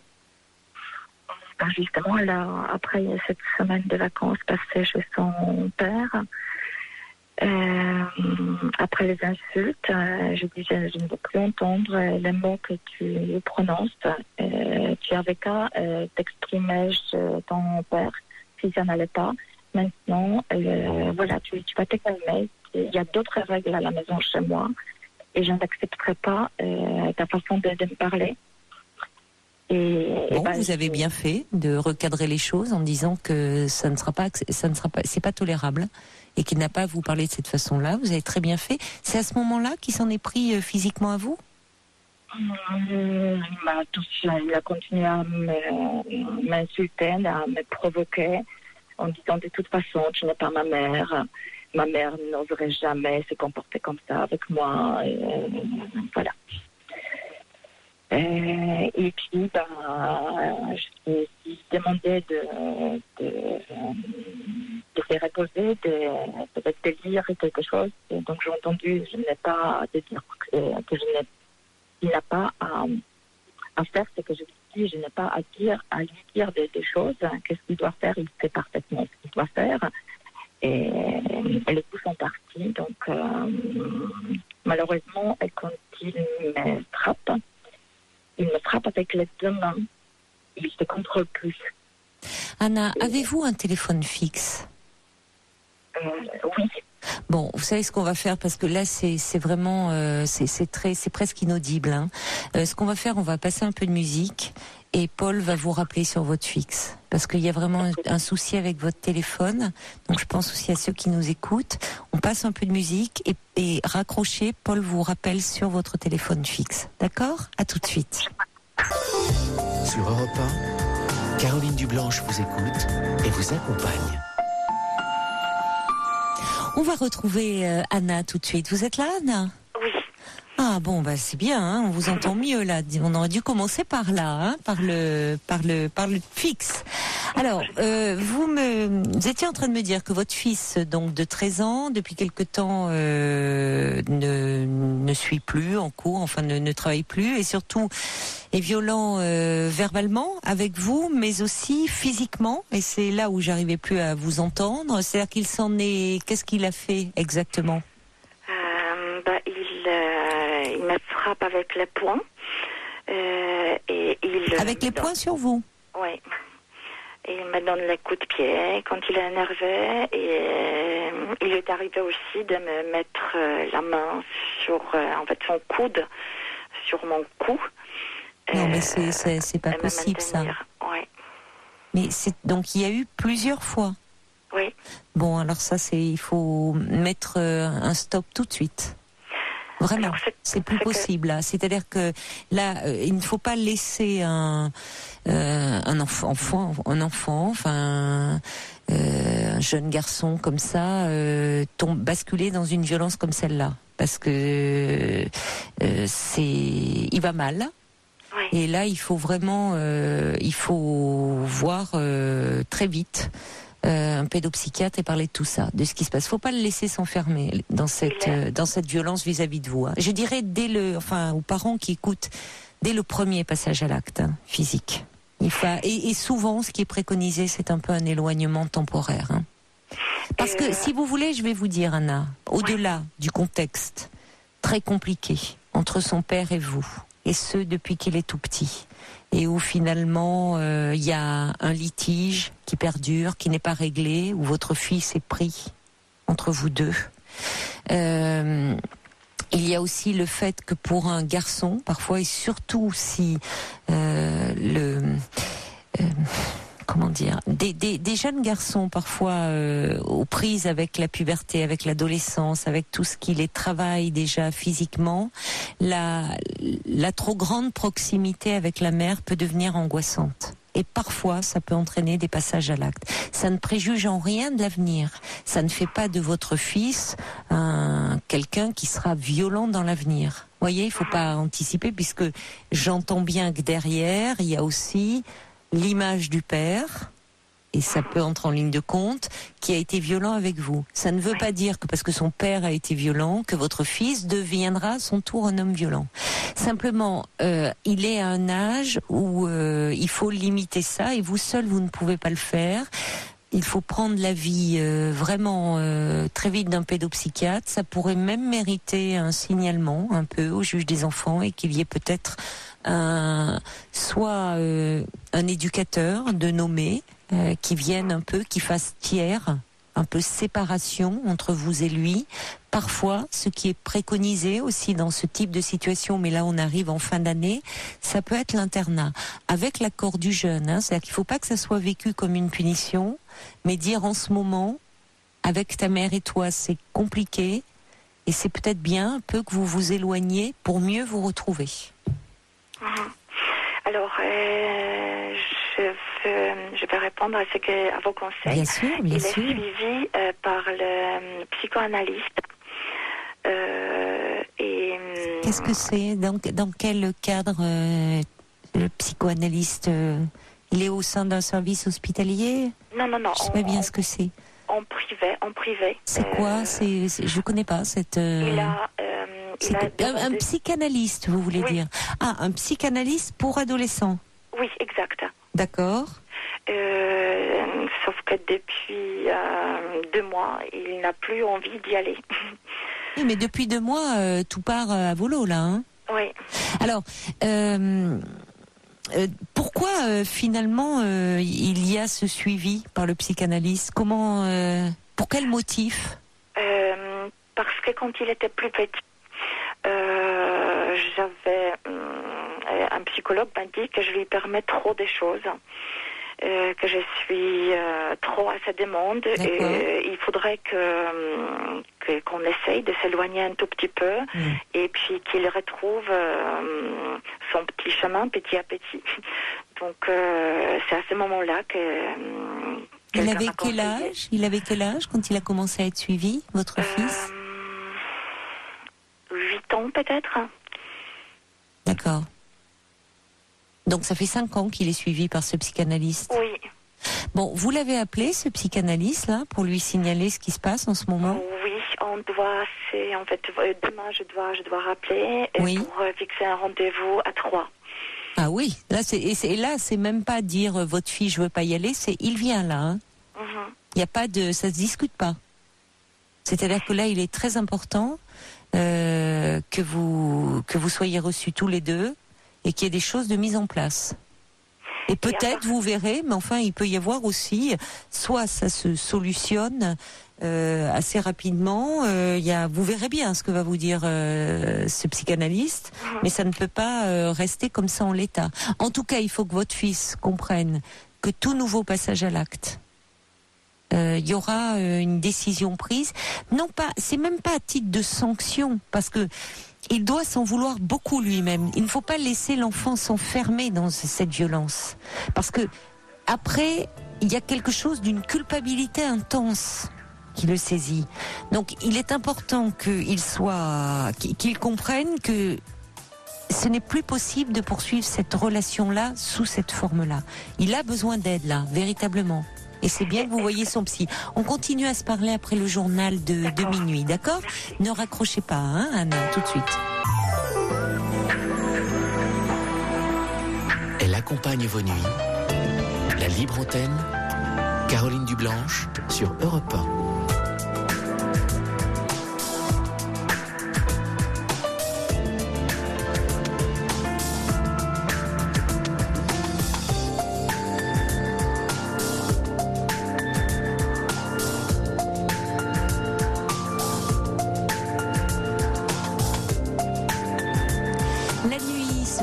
Sur Europe 1 avec vos témoignages au 39 21 et toutes vos réactions qui me parviennent par mail europe1.fr, par SMS au 7 39 21 ou encore sur la page Facebook.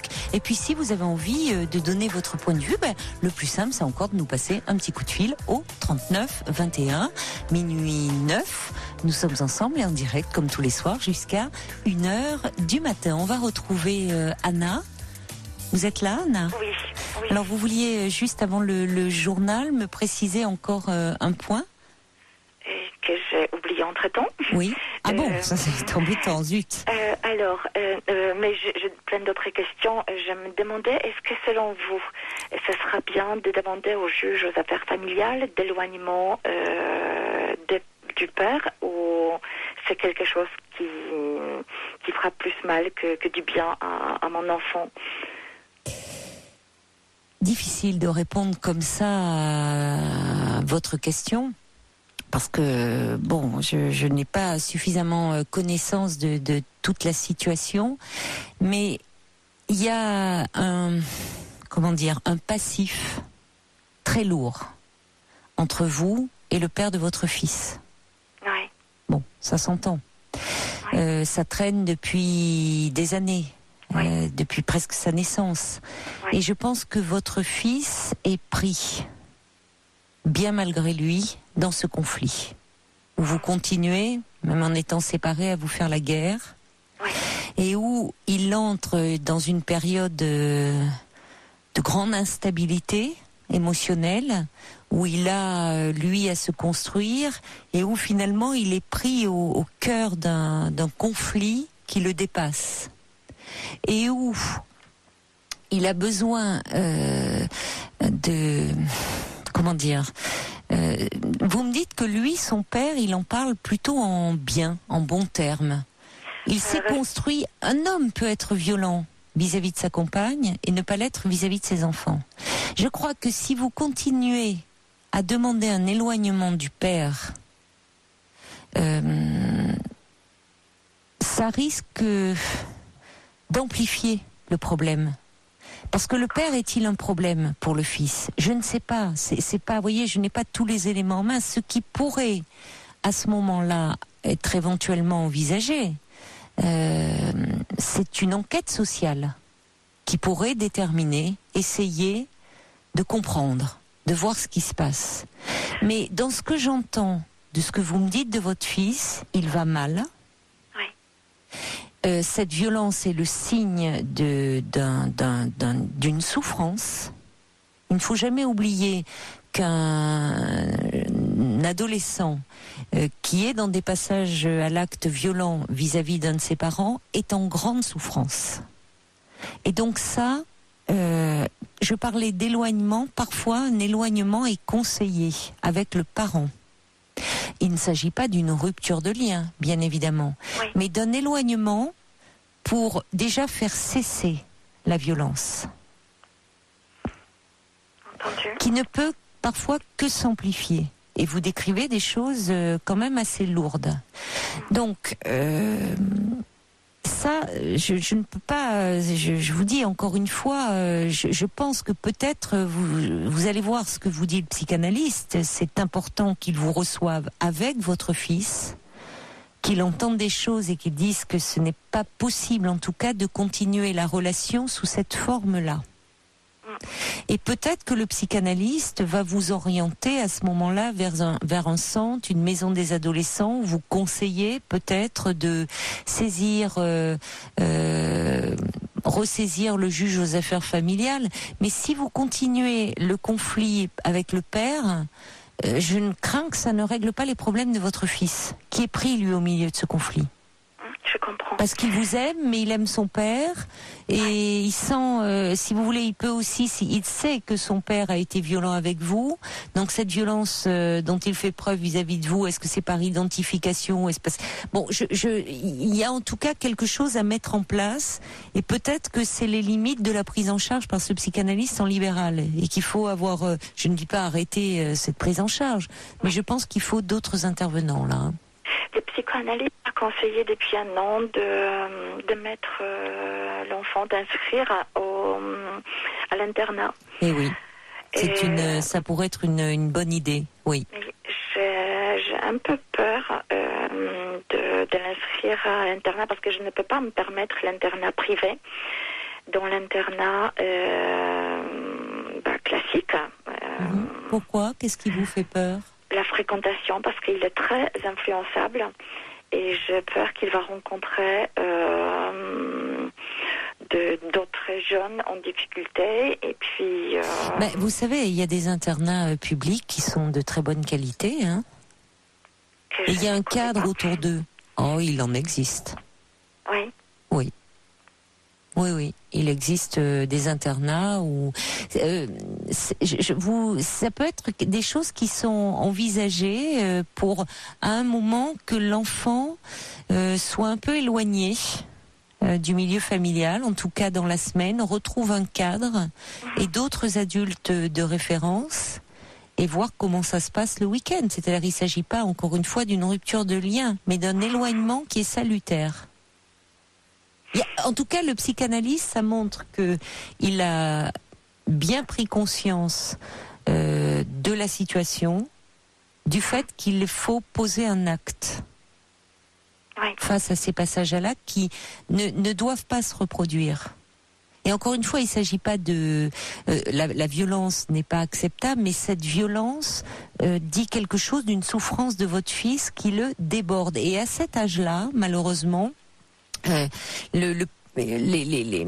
on est en plein dans le pulsionnel, hein, dans quelque chose qui est très actif, où déjà dans leur corps tout leur échappe sous la poussée de la puberté, toutes les émotions, les désirs, tout leur échappe, ils ne contrôlent pas bien ce qui se passe et ça peut partir vite. Et c'est vrai que on rencontre de plus en plus, je dirais, ce genre de situation chez les femmes, des femmes qui se trouvent à élever seules leur fils, parfois. Et cette proximité avec la mère peut être un peu compliquée pour un jeune garçon.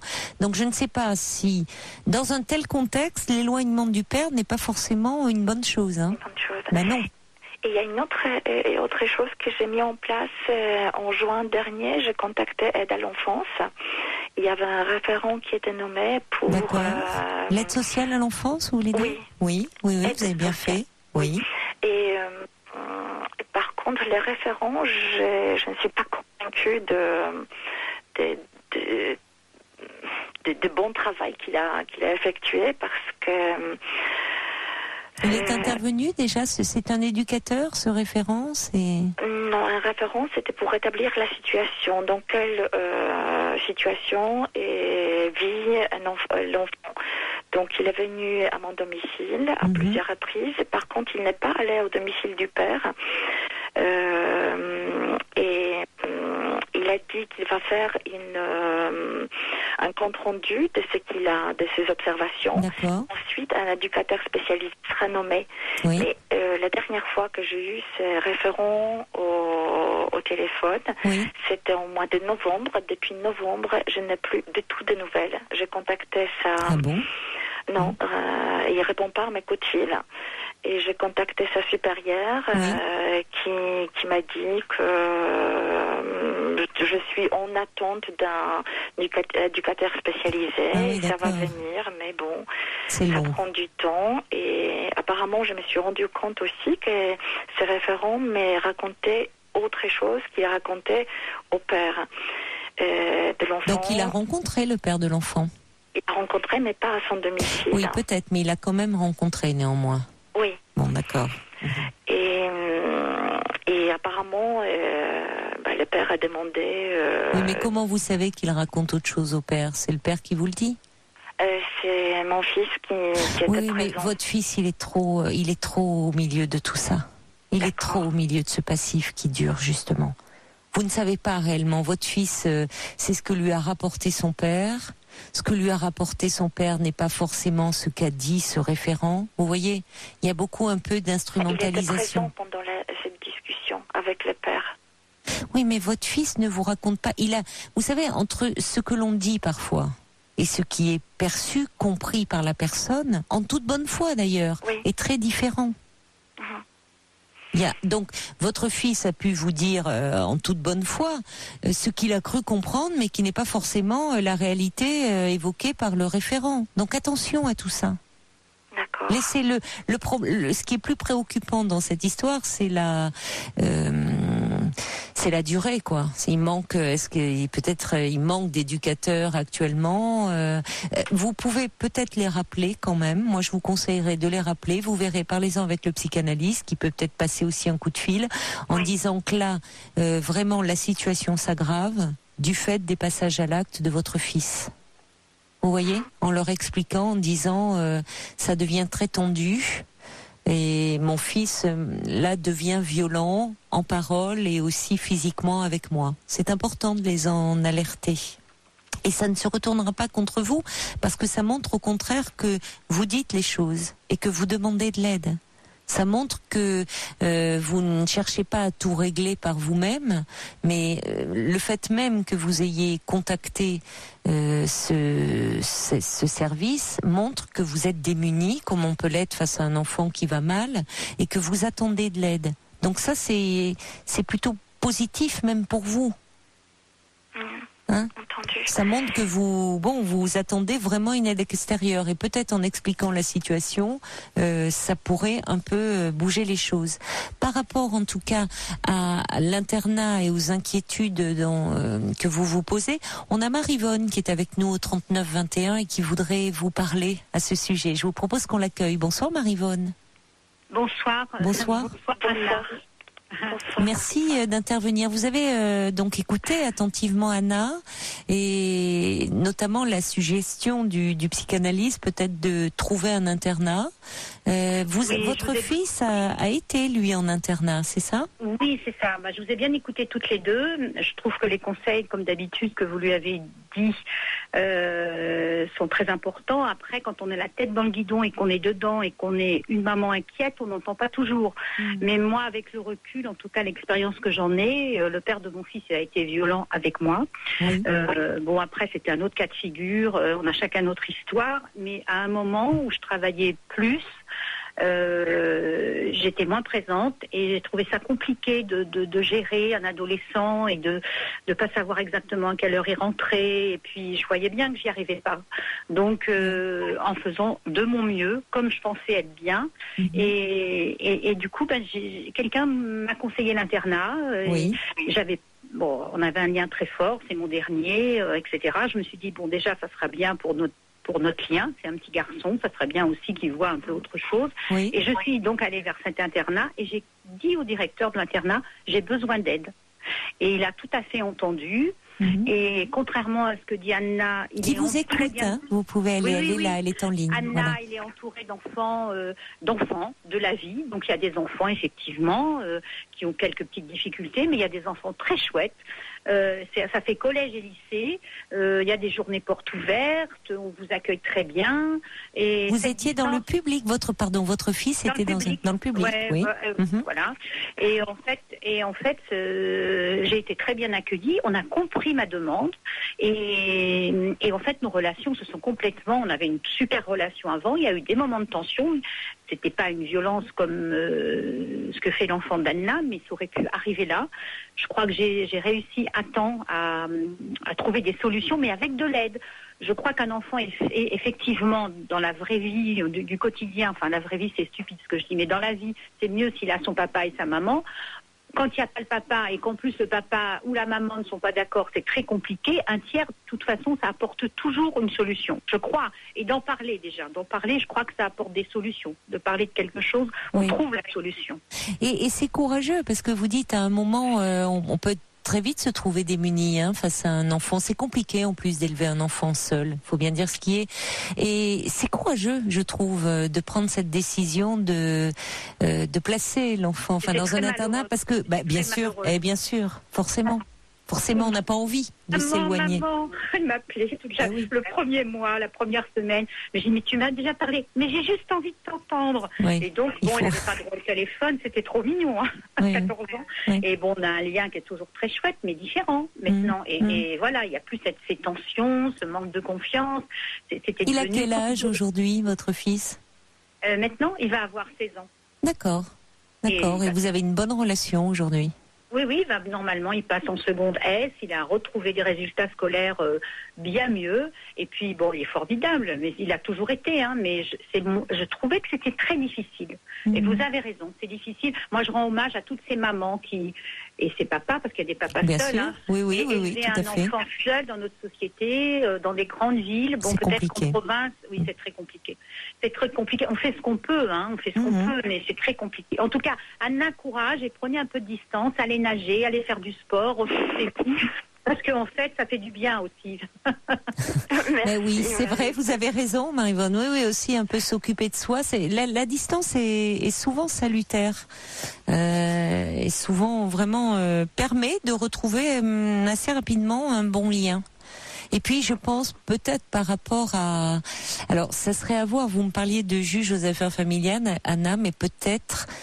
j'entends bien que vous avez une histoire compliquée avec le père, mais est-ce que vous ne pourriez pas envisager peut-être de rencontrer un médiateur familial, essayer... Peut-être que ça serait aussi une façon d'aider votre fils. On a essayé la médiation, ça n'a pas apporté grand-chose.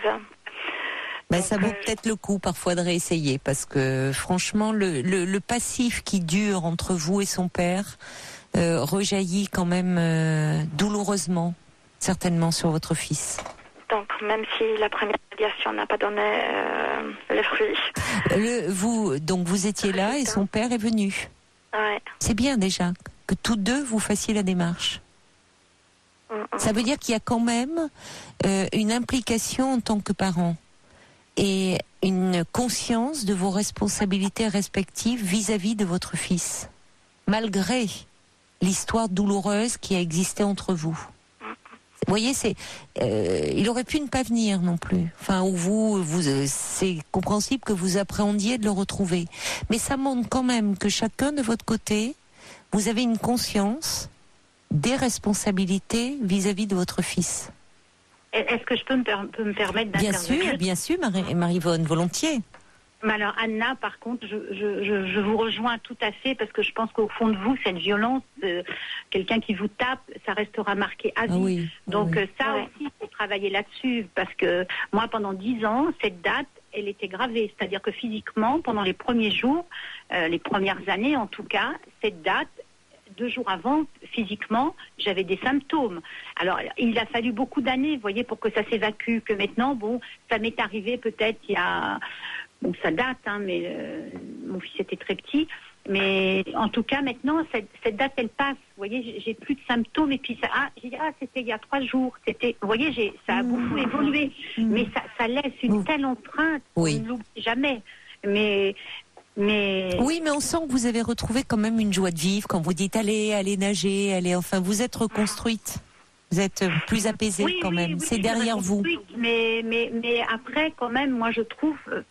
ce n'est que mon expérience, c'est que ces coups-là, parce que c'est des coups, et c'est les coups durs de la vie dans tous les sens du terme, quand il y a un petit grain de sable, vous voyez, bien sûr on se reconstruit, mais ça laisse une...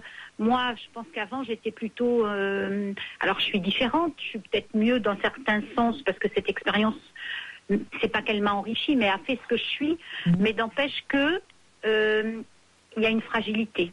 Voilà. Moi, je le sens, je suis vulnérable, voilà. Il faut que ça roule, quoi. Et quand ça roule moins bien, mince. Oui, mais déjà avoir conscience de sa fragilité peut permettre, comme vous l'avez fait à un moment donné, de dire, bon, avant que ça s'aggrave ou que je me laisse déborder, peut-être de savoir frapper à la bonne porte et trouver un peu d'aide, trouver un endroit pour décompresser. Voilà. Je ne savais pas faire avant. Moi, j'ai appris ça. Oui, je sais que j'étais longtemps superwoman, mais non, ça n'existe pas. Demander de l'aide, non, c'est bien. Prendre le téléphone. Moi, j'ai téléphoné SOS Femmes Battues la nuit parce qu'il fallait que je hurle à quelqu'un.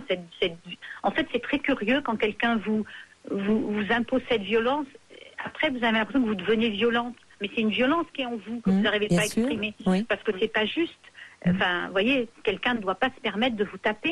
Et alors après, ça vous laisse quelque chose. Et il faut l'hurler, quoi. Moi, j'avais envie de l'hurler, quoi. Je lui disais à la dame au téléphone les premières semaines, mais j'ai tellement envie de crier. Et après, j'ai appris à faire ça, aller dans la forêt et crier. Ou dans votre voiture, vous criez. Mais vous savez, la violence, évidemment, il faut d'une certaine façon l'extirper de soi, et on peut devenir violent aussi par identification à un parent. C'est pas conscient, hein, évidemment. Voilà. Bon. Et c'est pour ça qu'il est important, dans un moment comme ça, de cette entrée dans l'adolescence, ou même une fois que l'adolescence est bien installée, de surtout pas laisser un jeune s'enfermer dans un état comme celui-là, parce que il arrive avec une image aussi très abîmée de lui-même, à un moment où il a besoin de se construire, et que de toute façon, l'image qu'il a de lui-même est vacillante, liée aux transformations de l'adolescence.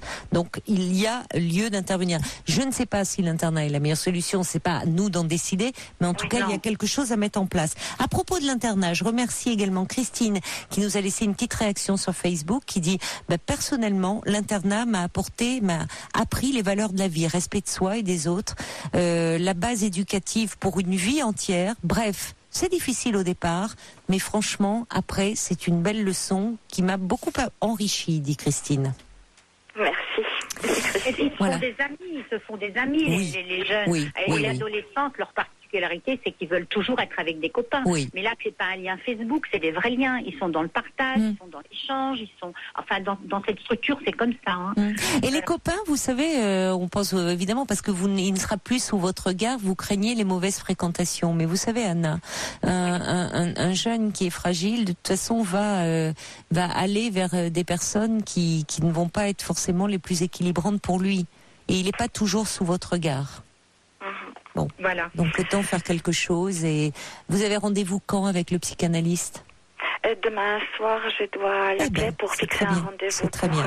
Probablement mercredi prochain. Voilà, Et c'est bien. Une dernière chose, parce qu'il faut qu'on conclue là, Anna. J'ai d'autres appels. Alors, pour la médiation, c'est difficile d'entamer une autre médiation vis-à-vis de quelqu'un qui vous dit que vous êtes vraiment la personne la plus mauvaise qu'il a rencontrée dans sa vie, et tout est ma faute, et tout est grâce à lui. Bon, il faut du temps dans une médiation, mais je me souviens pour avoir eu des médiateurs familiaux qui sont intervenus à l'antenne, qui disaient qu'ils se sont trouvés dans des situations parfois qui leur paraissaient inextricables entre des parents, et finalement ils sont pas tombés dans les bras, ils sont pas redevenus amoureux, ça on voit ça dans les romans à l'eau de rose, mais en tout cas ils ont pu se parler, et même avec retrouver un certain respect, une certaine estime, et faire en sorte d'être des parents pour leur enfant. C'est un bon départ, donc ça vaut le coup de le tenter. Bon courage Anna, et merci beaucoup Marie-Vonne pour votre réaction et pour bel espoir que vous avez apporté. Bonne nuit à toutes les deux. Au revoir. Au revoir. Bonsoir Fabrice. Bonsoir Caroline. Alors vous m'appelez pour une amie à vous, c'est ça? Oui, tout à fait. Qui n'ose pas vous appeler parce que... Ah bon? Pourquoi? Parce que pense que les émotions sont trop fortes, et oui. Elle a déjà essayé et elle ne peut pas aller jusqu'au bout. Alors vous êtes son porte-parole? Exactement. Elle est à côté de vous ou... Non, elle vous écoute. Elle écoute, d'accord. Voilà. Qu'elle n'hésite pas, peut-être, si à un moment donné de notre échange, elle a envie d'intervenir, qu'elle n'hésite pas, malgré tout. Hein. Oui, bien sûr. Donc voilà son problème. Elle a rencontré quelqu'un il y a une vingtaine d'années. Elle a eu 2 enfants avec lui. Elle a acheté un terrain. Il a fait construire une maison. Et puis au bout d'une quinzaine d'années, ce monsieur, il a décidé de partir parce qu'il voulait pas assumer ses enfants, quoi. Et il a acheté la maison juste à côté. Mm-hmm. Donc... c'est curieux ça quand même, partir et acheter la maison juste à côté. C'est pas très commun. Surtout si vous me dites qu'il ne voulait plus assumer ses enfants. Donc finalement, en étant à côté, moi je pensais au contraire que c'était peut-être plus facile par rapport aux enfants. Oui, mais ça lui permettait d'avoir une mainmise sur son ex-compagne, et puis de voir ce qui se passait, d'avoir une surveillance, quoi, quelque part. Elle le vivait comme ça, oui, c'est ça, comme s'ils n'étaient pas réellement séparés. Il était un peu intrusif, il venait... il venait comme s'il était chez lui, quoi. Il avait gardé quand même ses habitudes, puisqu'il avait vécu longtemps dans cette maison, quoi. Mais c'est curieux, vous me dites alors qu'il serait parti parce qu'il n'assumait pas ses enfants, c'est-à-dire... Parce qu'il ne voulait pas assumer l'adolescence, il disait que c'était un âge difficile et que lui ne se sentait pas d'assumer cette période, quoi. Bah oui, mais enfin, c'est sympa pour son épouse. tout à fait, Et oui. alors, c'était pourquoi ils ont combien d'enfants? 2 Garçons, filles? 2 filles. 2 filles. Et qui ont Oui. quel âge aujourd'hui? 21 et 16 ans. 21 et 16 ans. Ouais. D'accord. Et donc, ce monsieur, moi, cette personne que je connais depuis 3 ans, quoi, m'a raconté sa vie avec cet homme, quoi. Et donc, c'est un pervers narcissique, quoi, surtout. Donc, c'est quelqu'un de très manipulateur et qui a détruit beaucoup de choses dans cette famille, quoi. Et donc, elle a beaucoup de difficultés à vivre à côté de cet homme, en réalité. Mais pourquoi elle reste alors? Parce qu'elle est propriétaire de sa maison et que, voilà, elle se dit pourquoi moi je partirais, parce que j'étais là quelque part la première. C'est lui qui s'est installé à côté. Certes, mais si à un moment il y a plus de désagréments que d'avantages, il faut penser avant tout à son bien-être. Une Bien maison, sûr. ça se revend. Tout à fait, mais alors tous les soirs, elle cherche une maison sur Internet, elle fait toutes les agences, les notaires, elle visite des maisons. D'accord, voudrait donc elle a partir. quand même un peu ce projet en tête de Bien partir. sûr, elle voudrait partir, mais elle n'y arrive pas. Ah, ça en peut réalité, prendre un peu de temps. Hein. Oui, mais ce qu'elle veut, c'est une réponse, et la réponse, elle n'arrive pas à l'avoir elle-même, donc elle la cherche. Quelle tous les soirs. réponse une réponse à quoi? Eh ben, est-ce qu'elle va être plus heureuse si elle s'en va? Et si elle s'en va, comme c'est une maison qui a beaucoup de mauvais souvenirs pour ses enfants, en réalité, pour sa fille aînée, surtout. Et donc, elle se dit qu'elles sont presque... Il y a des gros problèmes dans cette famille, quoi. Sa fille aînée, elle est fâchée avec elle, il y a une haine, il y a quelque chose qui ne va pas, quoi, qui est dû à l'éducation qu'elle n'a pas reçue de son père, qu'elle n'a pas assumé, quoi. Il y a beaucoup de choses, l'histoire serait très longue. Et pourquoi elle en veut à sa mère?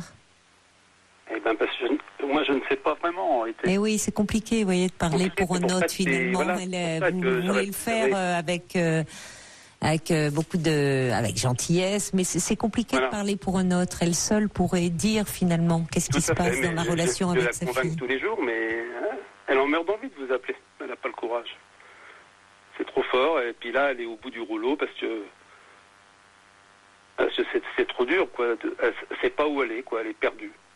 Ça fait combien de temps qu'ils sont séparés, en fait, et qu'ils vivent les maisons dans deux maisons mitoyennes? Oui, ça fait 6-7 ans, je pense. D'accord. Et donc là, votre amie sent que vraiment elle a atteint ses limites, qu'elle est épuisée de cette situation. Elle n'en peut plus, c'est sûr. Elle est complètement perdue. Alors, donc il y a les histoires avec sa fille qui sont très présentes. Elle vit chez elle, sa fille, ou elle vit chez son père?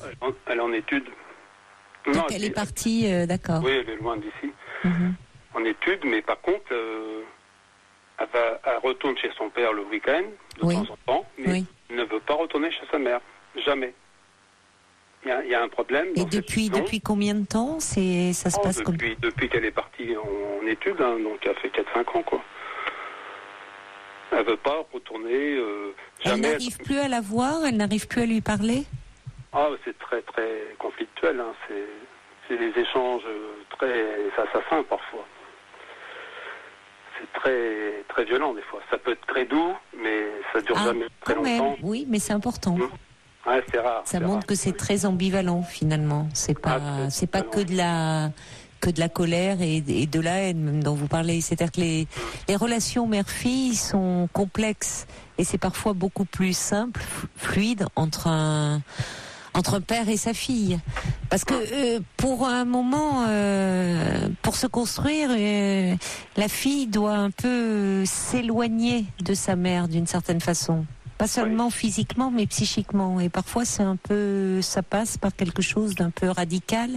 D'autant plus que les enfants sont pris dans ces problèmes, au fond, de couple, parce que c'est une situation assez curieuse. Elle peut avoir le sentiment, elle, que si son père s'est éloigné, au vu de ce peut-être qu'il peut lui raconter, que sa mère est responsable de ça, enfin... Oui, certainement, il y a des choses que je ne connais pas. Mais le fait que ça soit un pervers narcissique, c'est quand même quelqu'un qui est très manipulateur. Oui, bon, on peut être manipulateur sans être pervers narcissique, hein, aussi. Oui, enfin, elle, c'est la définition qu'elle m'en donne. Hein. Oui. Moi, je le connais juste un petit peu. Hein. Je ne le fréquente pas. Donc voilà. Bon, vous savez quand même, je pense que le plus simple, ça serait, si elle le souhaite, qu'elle m'appelle un peu pour en parler, parce que si elle fait des démarches actuellement, mais qu'elle n'est pas convaincue elle-même que s'éloigner serait une bonne chose pour elle et lui permettrait un peu de respirer, il vaut mieux qu'elle arrête les démarches. Si elle a peur finalement, elle en a envie, mais elle a peur.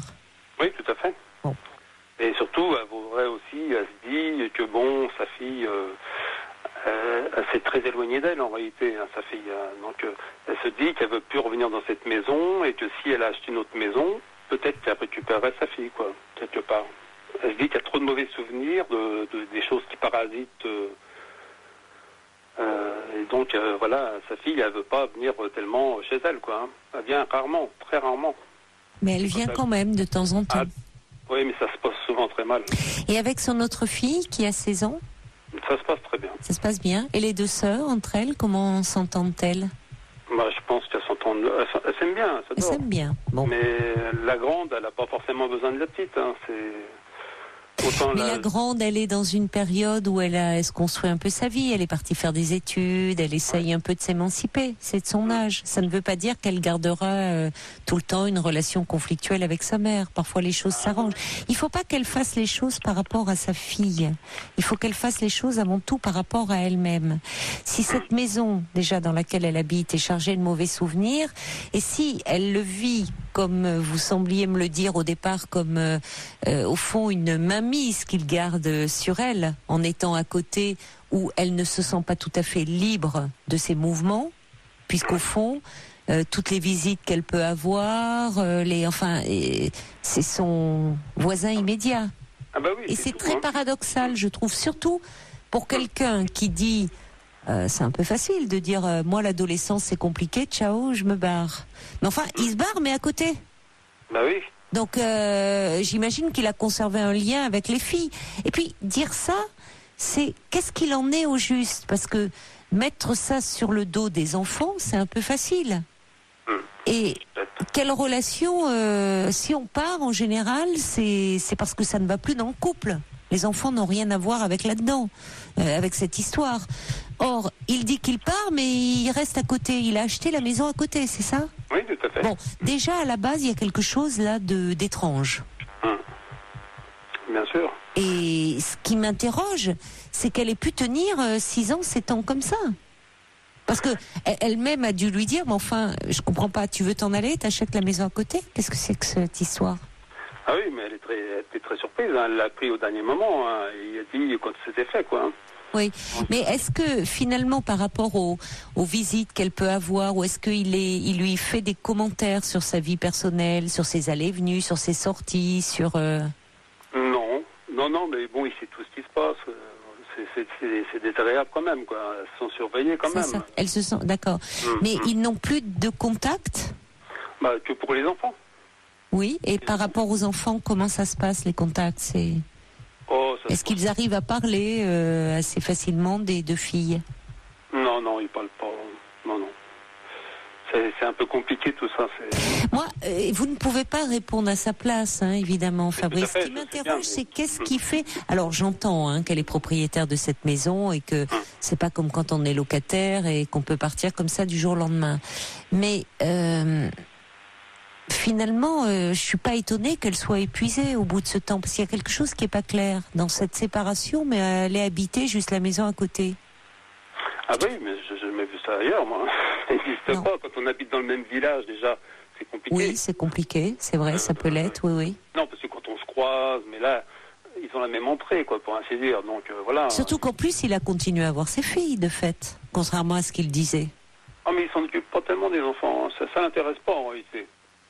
Les enfants, sa fille aînée vient le voir le week-end quand elle n'est pas aux études, parce que, bon, ça ne permet de se ressourcer chez son père, mais la plus jeune, il la voit une semaine sur deux, c'est tout, hein. C'est pas... Oui, alors qu'il est à côté. Il ne cherche pas à les voir, hein. Mais c'est peut-être que Enfin, certainement même, les filles doivent en souffrir et peut-être que la fille aînée cherche à se rapprocher de son père. Ah ben, Parce qu'elle a besoin d'une reconnaissance de son père et peut-être qu'elle s'est construit un peu une réalité dans laquelle si son père n'est pas proche, c'est à cause de sa mère et du conflit qu'il y a entre eux. Vous voyez, elle s'est peut-être construit quelque chose de cet ordre-là. Mais en tout cas, vous savez, vous pouvez dire à votre ami qu'avec le temps, en général, les enfants se rendent bien compte du parent qui a été là pour eux et du parent sur qui ils peuvent s'appuyer. Ça peut être momentané, cette relation conflictuelle qu'elles ont ensemble et qui doit faire souffrir votre ami, évidemment. Ah oui, mais ça peut s'arranger. Mais je pense pas que c'est avec une question de maison. Je pense que si j'avais un conseil à lui donner, mais je vous dis, le plus simple, ça serait peut-être qu'elle m'appelle et qu'on en parle ensemble, ça serait de... Elle doit faire les choses pour elle, là. Tout à fait. Vraiment, pour elle. Sachant que bon, avec sa jeune fille, de toute façon, elle la suivra. Et puis la fille aînée déjà est partie faire des études. Elle pourra bien sûr venir éventuellement dans une nouvelle maison, mais elle doit faire les choses pour elle et pas tant par rapport aux enfants. Parce que les enfants, si elles veulent, elles verront toujours leur père. Il faut qu'elle, si elle se sent un peu cernée, finalement limitée et pas totalement séparée de cet homme, et qu'elle a besoin cette fois-ci de prendre de la distance, de prendre du recul, à ce moment-là, oui, faut qu'elle le fasse. Voilà, je ne peux pas vous en dire plus et simplement, puisqu'elle écoute, j'ai envie de l'encourager si elle souhaite en parler davantage parce que des choses n'ont pas pu être évoquées. Qu'elle n'hésite pas, on en parlera tranquillement, d'accord ? Elle peut prendre un pseudo, même si elle le souhaite, d'accord ? Oui, je vais l'encourager. Bon, merci en tout cas d'avoir appelé Fabrice et mes amitiés alors à votre ami qui nous écoute. Au revoir. Au revoir. Bonsoir Jean-Marie. Bonsoir Caroline, comment allez-vous ? Très bien, merci. Et ça va. Alors on va y aller rapide parce que dans quelques temps vous allez vous reposer aussi.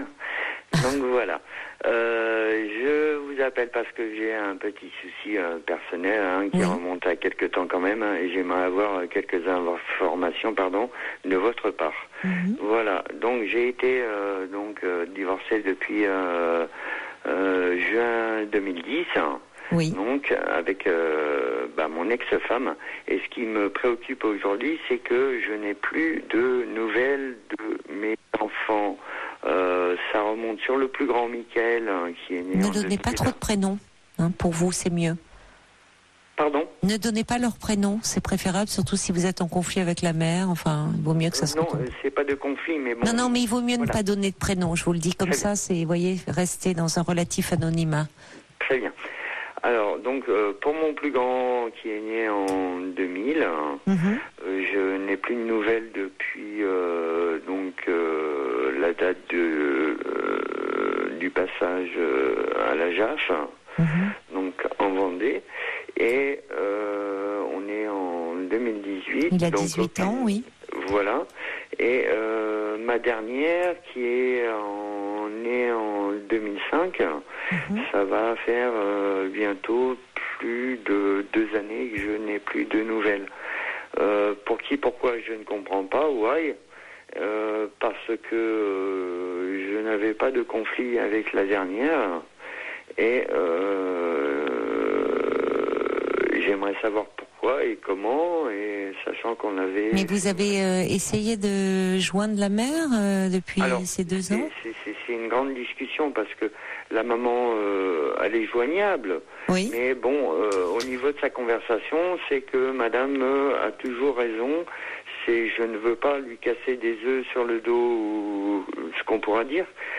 C'est que elle ne laisse pas placer l'adversaire et une parole devant l'autre. Alors dites-moi, oui, vous parlez d'adversaire. Dites-moi, il y a le jugement du juge aux affaires familiales. Vous aviez un droit de visite oui, j'ai tous les papiers sous les yeux. Oui, alors donc tous les combien ? Que normalement j'ai un droit de visite comme il est égal à la loi, c'est-à-dire tous les 15 jours, avec un versement de pension alimentaire.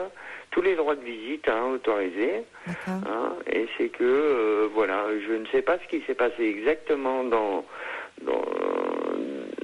Et surtout, il y a 2 ans, vous dites au départ, la petite venait et maintenant elle ne vient plus. Pourquoi ? Oui, parce que, voilà, pourquoi ? Parce que, la personnalité que je ne citerai pas, est restée dans la connaissance qu'elle m'a connue. Parce que moi, alors attendez, vous parlez de la mère, là ? Oui, tout à fait, madame. Donc vous pensez que la mère leur montrait un peu la tête ? Elle est restée dans la connaissance qu'elle m'a connue, en fait. Parce que moi, j'ai eu, en vous expliquant en cours, des graves problèmes d'alcoolisme que j'ai soignés. Mais elle est restée dans cet objectif. Elle a peur, en fait. Elle craint que... Voilà. Non, mais elle vous a quitté pour ces raisons-là, à ce moment-là. Depuis, vous avez... Vous avez été pris en charge, vous êtes pris en charge par rapport à ce problème d'alcool ? Parce que, moi j'ai été pris en charge directement, parce que, au démarrage, elle a quitté le lieu domicilié, on était mariés, donc elle a tout quitté, moi j'ai gardé, et j'ai pris en charge ma santé, ma position. Est-ce que, alors je vais vous poser une question très directe, parce que on arrive à la fin de cette émission, est-ce que lorsque vous aviez un droit de visite, il a pu arriver qu'ayant votre fille, vous ayez eu un moment où vous aviez consommé de l'alcool ? Voilà. Vous avez complètement répondu à cette question.